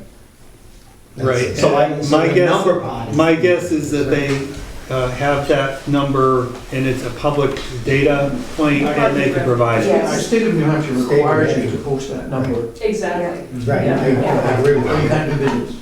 All right, so. If you play by the rules. Yeah, and so we're playing by the rules, and what we're asking is that as part of the information that you provide that number to us, so that we have it available as a data It's only point. fair that everybody Right. does So, this. as a point to that, Airbnb collects it automatically, and the Department of Revenue in New Hampshire says you do not have to have a license. Right, we understand that. What we're saying is you don't have to have one, but you have to provide the number under which your property is going to be generating that. I don't know if Airbnb does that. I did just collect. Again, it's a public piece of data. If I would guess that if we said, look, everybody in Jackson who currently has your business, if you will not provide something which I can go out to the internet and find that piece of data, if they're not willing to provide it, then I think there's a problem. We'll talk. That number is supposed to be posted in your short-term rentals. Yeah, you Right. have to It's have supposed to be it. posted. I'm saying, yeah. So all we're doing is asking, all we're doing again is asking that we have that data available so we do not have to go with hat in hand to find it somewhere. Jerry? I'm assuming that the parking issue will be handled by the Jackson PD. I'm assuming that as well. And they're doing that currently. I believe so, yeah. Yes. Yeah. We're not trying to create any new places here. Please, yeah. Yeah, my name's Doug Lamb. I'm the local Uber driver. And I've been working this area for 3 years. And you don't have a problem with the Airbnb or the people, because I can count on one hand the amount of people that have found that abused the property and, overused it. North Conway does have a problem, but I can tell you that all the people I pick up, I take them to the local restaurants, or to different places of entertainment. So without them, the local businesses, you know, they're gonna dry up. I've been up here for 40 years, and I've seen the changes, you know, in Jackson. Jackson hasn't changed in 40 years. The same people live here, and everybody lives here because we want to. I have a home here, and I've had to rent it through the years when my daughter went to college. And half the people in this room probably sent their kids to college, and it's very expensive. And I couldn't come up here at that time, so I rented my house. So this is a situation that people don't want to rent their house. They like to come here, just go skiing, play golf, and not worry about money. But you have to have some kind of money coming in. You could sell it. What's that? You could sell it. Make your money. Let's look at that now. How is that relevant? Okay, Please, we're not going to do this. okay. We are not going to do this across your the room. income, Yeah. okay? No, You dry up the real estate, I'll ask you. right? The real estate values go down. The only reason they go up is somebody can buy it, they know that they can rent it, if they get in trouble. If you take that away from them, what are you gonna do? The person doesn't have any choice. You know, everybody's banging at their door. Where's your money? And I Where's think- the taxes? Right? I think you're expressing why we are not But prohibiting let me say short-term this, rentals. let me Yes. say this. I've been in business for 40 years. This lady over here has the perfect answer. I do business. In order for me to do business, I have to apply insurance certificate. I have to prove that I can do the work. That's all you have to do. Somebody wants to rent their house, let them prove it to you. You'll save all those regulations. Because they are the ones that are walking in with the permit, not you. Your regulations are fantastic. I read them all. They're by the book. Philadelphia lawyer, perfect. But the average person, you know, can't bear that. You know, it's too much, too complicated. All you have to do is say, give me an insurance certificate in a professional inspection of the property that'll satisfy the fire department and you don't have to do all that paperwork. You don't have to worry about somebody to go do it. All we're doing is codifying exactly what you said. Right, but you're taking on the responsibility when all you can do is you can pass it on to the... We are to the not person. allowed to Jerry's point earlier, there is opportunity for the state legislature to change how and what we do. That's not what we have available to us right now. So we have to jump through a few hoops. We're trying to make this as much as we can something where you, as a homeowner, if you want to do a short-term rental, basically say, yeah, I'm doing all the things I'm supposed to be doing anyway. Sign here. Yeah, they're not doing it because you have to have a piece of paper. You have to get that insurance certificate, you know? And the only way we're going to know that you are doing what you're supposed to be doing is by asking you first to identify that you're yourself and that you're meeting and you're attesting to the fact that you're doing all the things you're supposed to be doing. I think that's all we're asking. It really is all we're asking to do. Responsibilities of the short-term rental owner. These are pretty basic. They need to remove trash, ensure that all parking of vehicles is on site, ensure that the occupancy limits are not exceeded, and any other specific conditions imposed as part of the approval. And right now, as far as we know, those would be what we've identified currently. Will it change? Will possibly, if the state legislature gives us better direction on that, we might have different requirements, but right now, this is what we anticipate.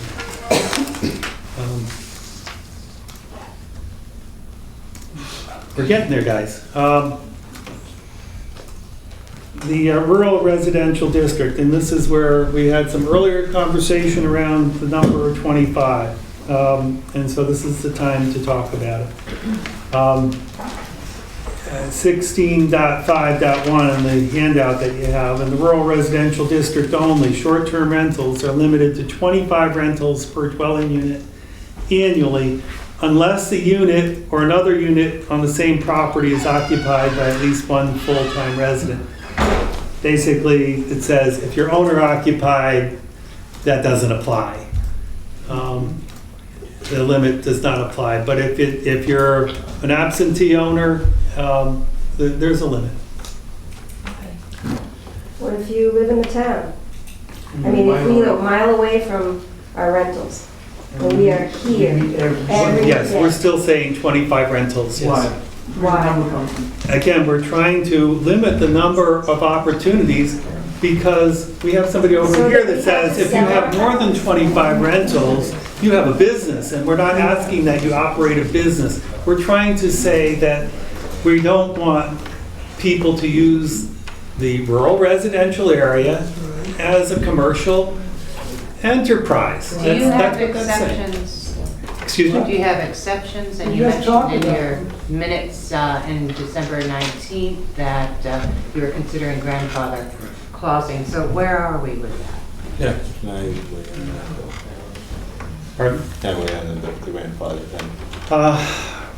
Right now, on the grandfather, what? Well, can I explain how it, Go ahead. how it works?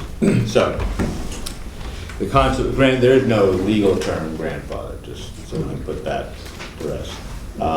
The concept of grandfathering is based on an RSA, and if you want, I can find it, but basically it says that we can't impose any restrictions of current use of a building or the building itself, the structure. We can't make someone change the building that they're living in because we changed the height restriction in town, for example. We can't, if there's someone that's operating a business legally in the residential district, we can't change that use with a new regulation. And the real turning point of that phrase is legal. And so if right now a short-term rental is legal in the town of Jackson, then what we're looking at here will not limit your continued operation. Whether or not a short-term rental is currently legal is not something that I'm prepared to make a bet. That will require further consideration. We're still not at the place either with legal counsel as to whether or not we can say, yeah, you have a short-term rental business right now. We put this thing in place and all of a sudden it's 25. That puts us right out of business. I mean, that's All right, right now, we have no idea whether or not we can say to you, we can do that.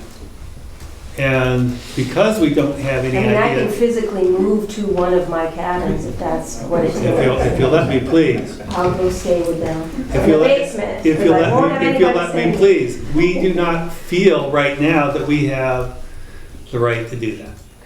So are Alright. you saying that you're still open to making exceptions to? Not making exceptions, what we're saying For is, people that might no, we're not live in making town. exceptions. What we're saying is that we do not feel that right now we have the ability to go out there and say, change the rules. We, you know, voters all, These are written in stone and. the voters all vote, This voter. woman here, You know, you could argue this both ways. You could argue this both ways. You could say everyone right now is operating a short-term rental in the residential district is doing so illegally. Quite right.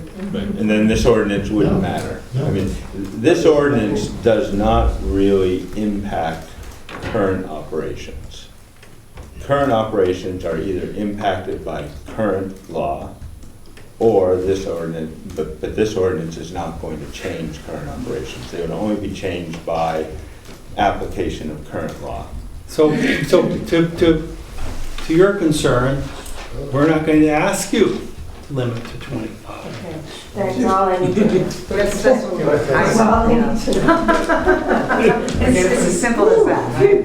You should have told me that when I walked in. All right, somebody we haven't heard from, please, if you would, identify. Stephen Weeder. So at what point in time would the law be imposed in this process? If it was voted in, you completed the process, is it the day it's voted in or a certain point prior to that? Our legal spiegels would tell you there is some exact date that would be, we'd be able to look at and say, that's the date, that date going forward. If you're asking me what that day is, I have no idea.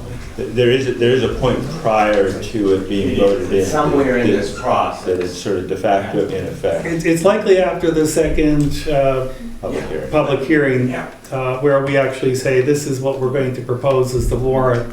And that's probably the date, if it's that date plus 2 days, or that date minus, whatever, when the posting occurred. Can I propose some addition, I think that was a relief for a lot of people who have owned property to understand whether or not existing uses are going to leave. I know it's still undetermined, but when you read the code, it's whether it's permissible or non-permissible, and there's no rental regulations for long-term or short-term in the code. So if current existing owners are allowed, when you take that stance that you're not going to regulate us, I think a lot of people in this room and everyone should be happy. But We didn't say we weren't going to regulate. We limit the number to 25. Regulate life safety, or life safety and all that. We have no problem with anything except the number. You can see where we're trying to thread these needles, right? We're trying to thread these needles for you guys, for everybody. So what I thought would help the town in your overall objective would be to add an additional requirement to cap the total number of permits so that you can have the balance of the housing and not ruin the neighborhood, and keep the residential housing. Allowing those houses that are already in. I don't think you can do that. That would be a place where you're constricting commerce. God help us if the state of New Hampshire will allow that. I think we would have at least 50 people come lobby. If they were to sell their property. And I was just going to make that point. Great question. Let's get, go ahead. A conditional use permit follows the property, it's not owner-based. And so if you own a property, you get a conditional unit permit for it, that permit is in effect for the next owner. It follows the property like any other land use. So what about with someone that has an existing property that they're renting and they don't have to then comply to the ordinances that you're going to, That's not what it says. All it says is that they would not be limited to the 25. Well, okay, well, that's an ordinance, right? I believe. So they're not going to be limited, but if they sell the property to somebody else, should that new person go through a...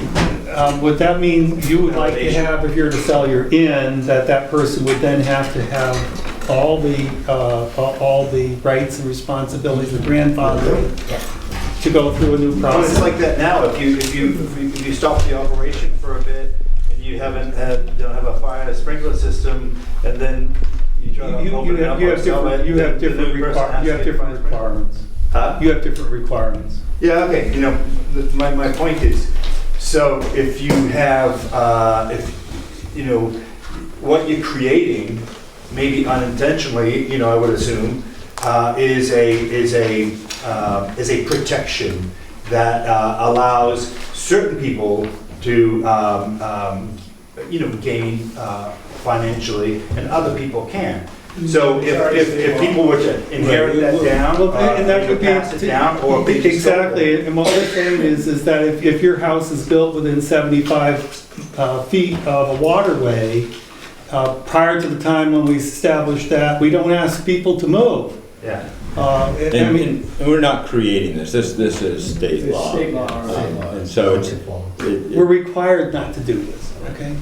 Unless somebody says that we can do this, that's why I said we're not certain right now about whether we can or cannot. Right now, we do not feel we can, so we're not saying we can, and we wouldn't do that.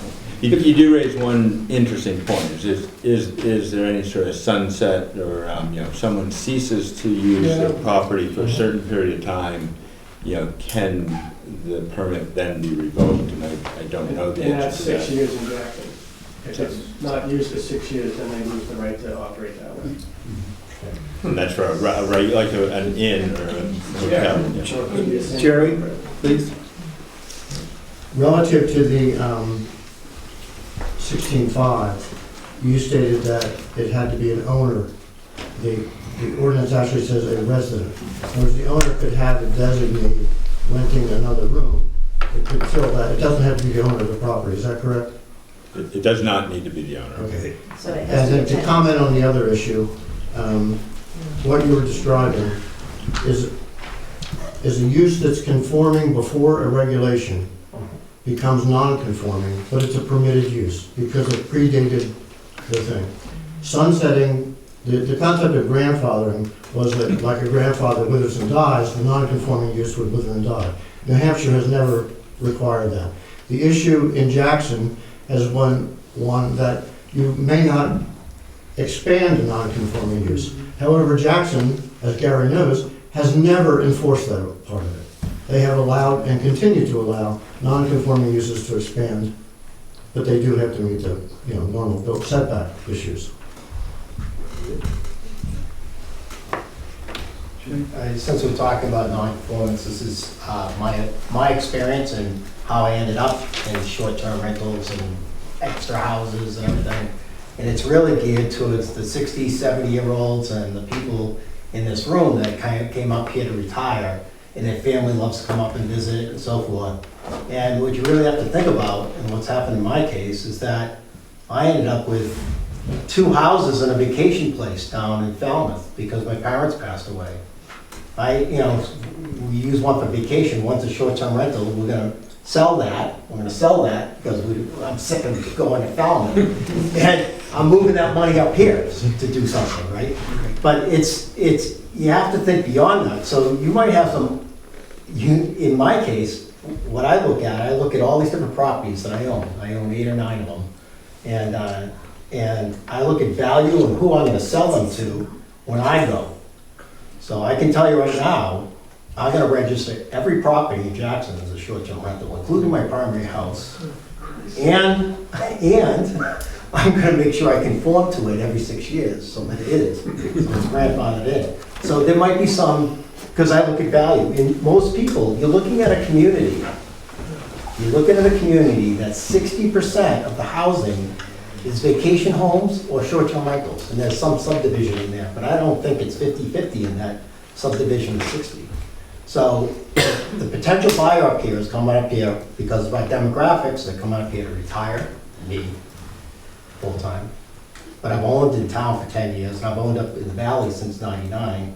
And when I first came up here to buy, it was based off of I don't know if I really can afford the second home.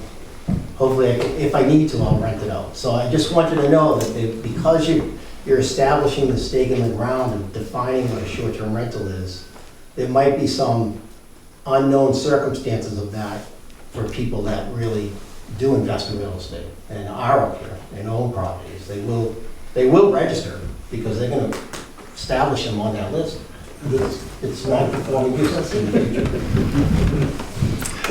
All right, thank you, Jim. And that to me is a lawsuit. I mean, not that I'm not interested in doing a lawsuit, but I think that you're creating a whole class of non-conforming that is seemingly can be carried forward, which is that's changing the residential zone. We can't change what is, but we can change what will be. Yeah. All right, that's the nature of zoning regulations and what we're allowed to do by the state, by law.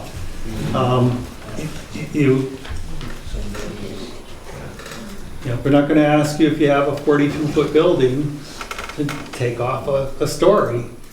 when we changed the requirement down to 38 or whatever. It just doesn't happen that way. That's not the way it works. So again, we're trying to stay within what we're allowed to do. We're somewhat handcuffed. I'm not sure we want to tell you that if you're operating a business and you made an investment in your place that says you were doing it this way, that we should come in and all of a sudden take the rug out from under you. Where does that get us? How does that Well, I help? mean, there was zoning in place, why wasn't it enforced? If you're not occupying a place, that's the exception that people are granted. And if you're not occupying it, it's a violation of the current zoning, residential zoning. That it's There's nothing in this current zoning that says you cannot rent out your property. short term, you can rent it out long term. It doesn't say short term or long term. There's no reference to it. There's nothing. The problem, again, is that we're working with, we are working within what is served up to us by the state. Again, if we follow your logic, Bob, we have to say then, everybody in this room, short-term rentals are prohibited. And everybody who has one right now has to cease and desist immediately. No, that's what we would have to do in order to meet the state requirement. And I really applaud that, going back to the way it used to be. But now people are in commerce, they're putting lodging establishments in residential zones. And I find that to be very troubling. When it's just an incidental rental, an occasional rental, that's on second home, that's the balance that I think you guys are trying to establish. Now I'm hearing that everyone like you can come up and register everything willy-nilly and have.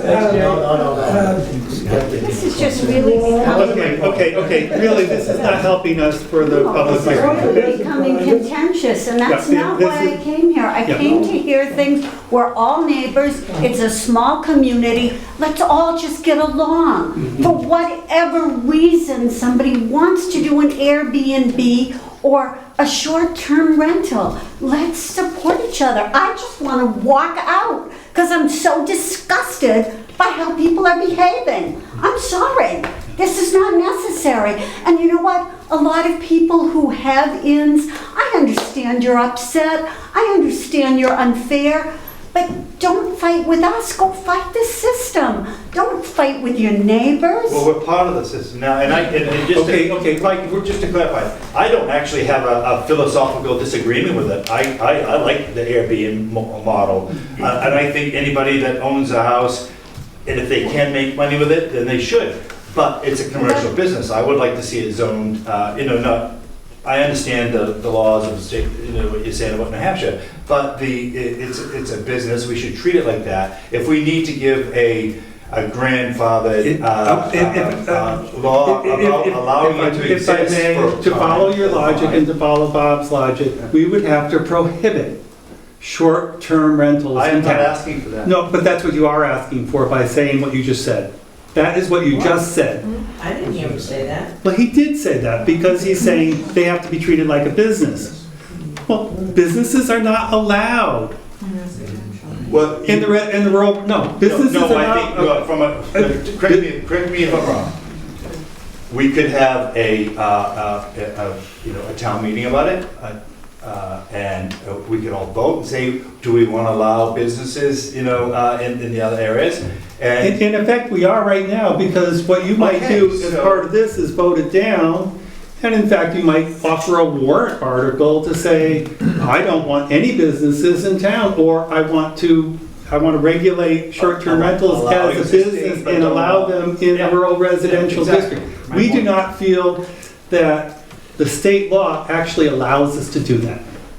And we as a body here don't have the opportunity to do that. And if you did what you're suggesting, you would come against the same problem that we would. And that is that you would end up bringing the town into court. And I'm not here to want to charge $200,000, $300,000 against our taxes to pay for something that's tilting at windmills. Why do we want to do that? I don't think anybody in the room has stomach for that. just, you know, this is an anomaly that has not been addressed by the state. The state does not have regulations for what we would now see what is turned into short-term regulations. In fact, the only reference in the state to short-term regulations is something around 185 days. So, again, trying to find a compromise that, it's just very difficult to do, but you know, everybody's got a point of view. There is a way to, I hope, to compromise on this, and we're not going to please everybody. It's not going to be perfect for everybody. Just one other little statistic. In Mount Washington Valley, the amount of rooms that are currently under Airbnb is equivalent to 3,000 rooms, which is equivalent to 25 hotels. So if we shut down short-term rental, you're shutting down approximately 25 hotels in town, and that may be good for the Christmas Farm Inn, but it sure ain't good for the taverns in towns and the restaurants and all, and the shopping centers and all that. So we got to be not contentious on this. We got to come up with something that quite frankly works for everybody, but it's not perfect. Can I say one thing also about the state, is that they're probably not going to want to put any more regulations on it because they're getting their 9% New Hampshire lodging taxes from all of us. We cut it all out. Well, maybe not all of us. No, well, the honest ones are paying their. And look at all the different points of view that you have just in this room about this. And if you're sitting in the state legislature, think how many different lobbyists are coming at them from either the realty side, from lodging establishments, from homeowners who are not happy. I'll be happy when everyone's paying their 9%. That benefits us because we get a cut of that as a town. So there's some benefit of that to us. Yeah, just for your information, the Valley, the motels are 100% filled. Okay. Concierge at the chamber. That's true. That's not true. That is so far from the truth. Okay, please, this does not help our conversation at all. This really doesn't help. Okay, and we would like to come. I think Chris is going to be putting his hat on very shortly once we'll. Okay, we're almost through it, guys. Next item is annual inspections. Get rid of that. Annual inspections by the fire department, the building inspector permitted but not required. Shh, go on. Revocation of conditional use permit fines and penalties. Okay, now we're getting into the, you did something wrong. Approvals, let me read what we have here, and then if we have any changes, I don't know we have much in the way of changes on the most recent form. But bottom line, approvals may be revoked for failure to comply with this ordinance or with any conditions or of approval imposed as part of the conditional use permit. The first violation of this ordinance or a condition of approval will result in a warning.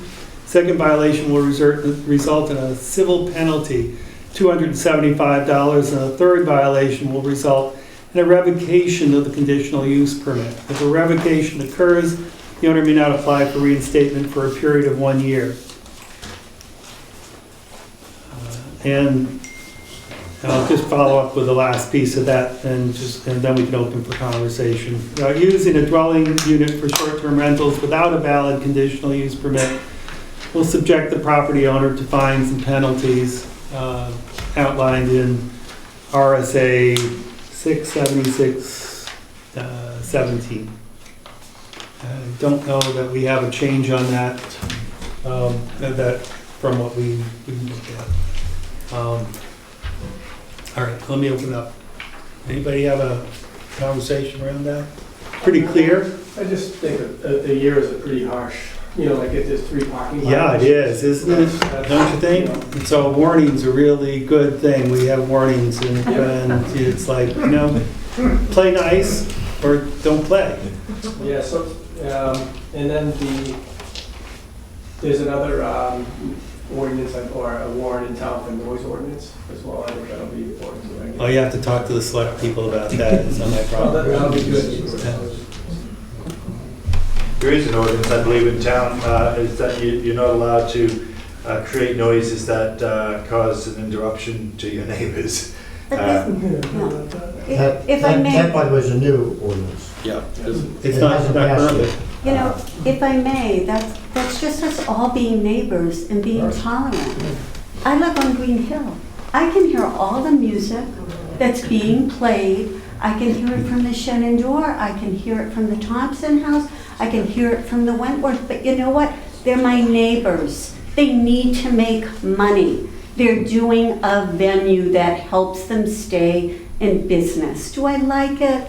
No, I don't. But I have to try to be tolerant. I have to try to be understanding about what my neighbor might need too. And that's just my point. I'm sorry, I completely, we all have to be understand what you're trying to say, understanding. but my neighbor, who is not a short-term renter, I respect her, and if she finds that the renters have left the floodlights on, I take action immediately. All right, now, if she finds, which hasn't, thank God, happened yet, that there's a lot of noise, she gets first priority. She's the homeowner that's living there. So it's my responsibility to get that noise down. Agreed. I'm saying it happens Okay. all across the board. That's all I'm saying, is everybody trespasses on everybody. Everybody makes infringements, whether we intend to or not. I'm just saying, let's just all try to work together. This has been a really contentious meeting, and I just don't think it needs to be. It's a difference of opinion. I think we're all trying to work Okay, together. whoa, time out, please, this, Whatever. I'm not going to, no, you can't, I allowed a little bit, but it's not helping us. Does anyone have a specific comment around the penalty or process that they don't understand, or would like to otherwise? Jay, please. Sorry, it's just the word will in there, so whenever I see will, that means you will, there's no explanation, there's nothing. You got a ticket because, and I don't, first of all, I don't run a short-term rental in this town at all. But, and I've never had a problem having 2 short-term rentals in other places.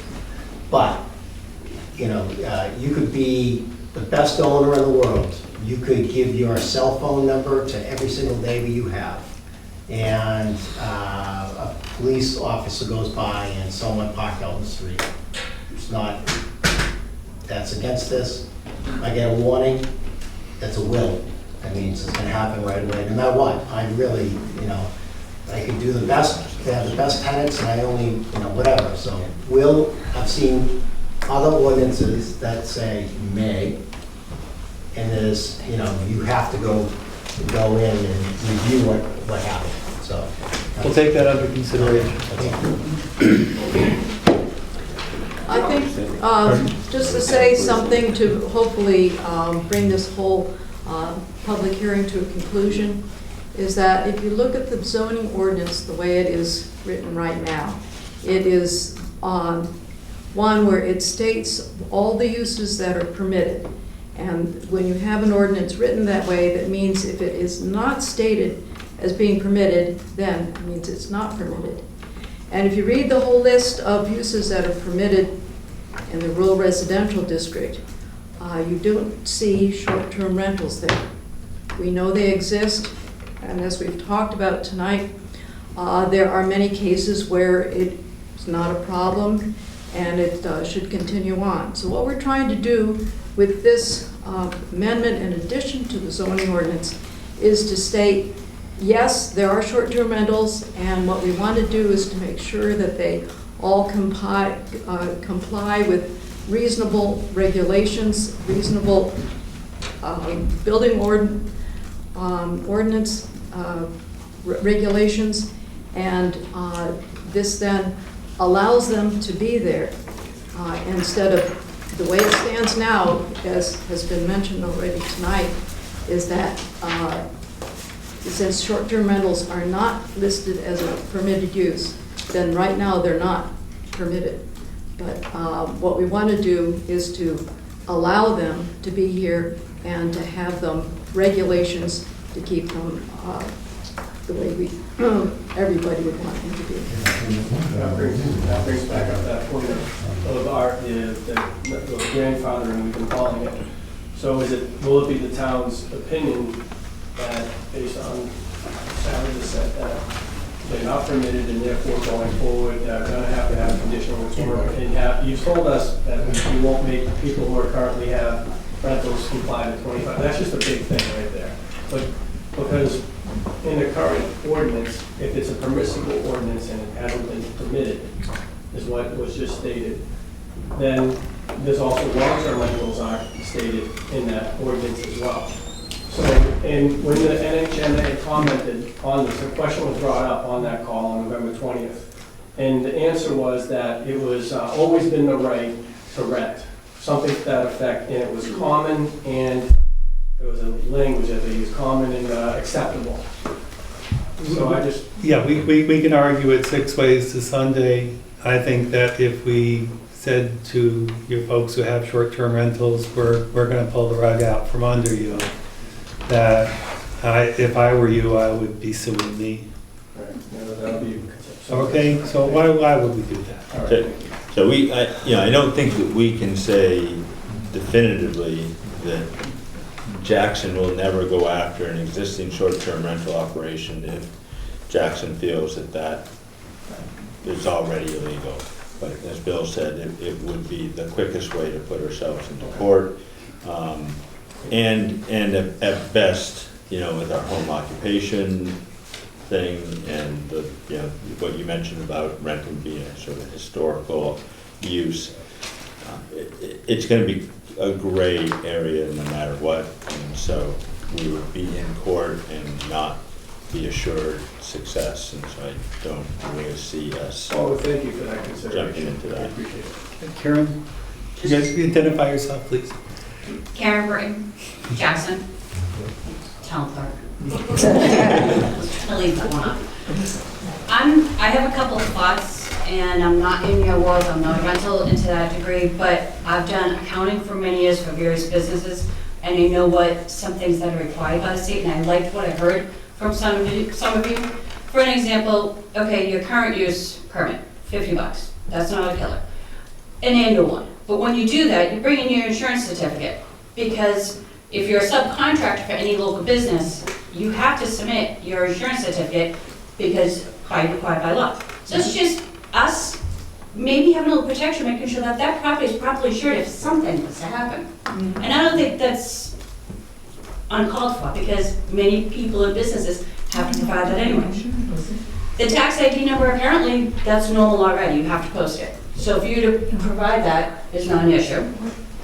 Airbnb, it sounds like collects the rental mails, but I'm quite positive HomeAway does not. Right.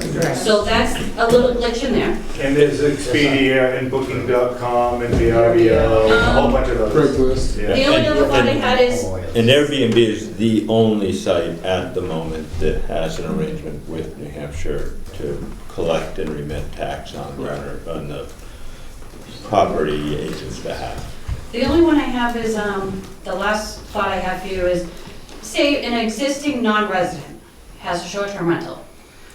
I'm hearing like how you say, oh, you gotta have some of your property. I'm not in your world and I'm not asking you how to do that. What if they had a local property manager within so many miles of that property who's managing it, who will respond to problems, go take care of the toilets that are flooding or whatever, and they take care of it. We have that contact information because that's part of the current conditional use permit. That's great. Having the person, the contact be in Massachusetts? No, but if you have someone local and they're going away for a week, you have a substitute. It says in-state. It says in-state. Yeah, but in-state still, 2 hours away in Concord is not an appropriate property It needs to manager. be right here. When the fire department shows That's up, exactly it. someone's burning Someone has to down. have an access to a key or a code or to the owner's If they're doing personal fireworks contact. at 2:30 in the morning. Yep. That's awesome. All right, we'll take that into consideration. My sense is, based on conversations with council, that we don't really have that authority to force that to be a local person. No more comments? Can I make a motion that we adjourn this meeting? I just want to say one thing. All right, I got two hands, and I'm gonna recognize two more people, and then I'm gonna call it for the night. How's that? Thank you, and I'm really hungry, so it's. I haven't had dinner tonight. It's just in the purpose of this to help preserve the quality, which we spoke to, of the housing stock, but the quantity of the housing stock, I don't know how many of you were involved in the Jackson Housing Opportunities Matter study that was done. There's a real lack of affordable housing in town.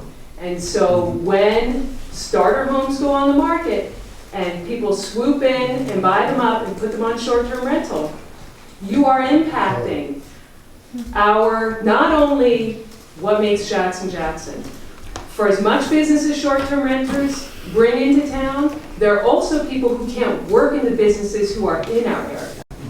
Just putting that out there. So think of it from that other aspect. That's just not a Jackson problem. That's an Eastern Coast problem. Yes. And hallelujah on what you're saying there. Jerry, please. This is going to impact the selectmen. Have you discussed this issue with the selectmen and have they commented? Our selectman representative, who's not here this evening because of a family issue, has been a participant in the discussions and feels that this is something that is very doable.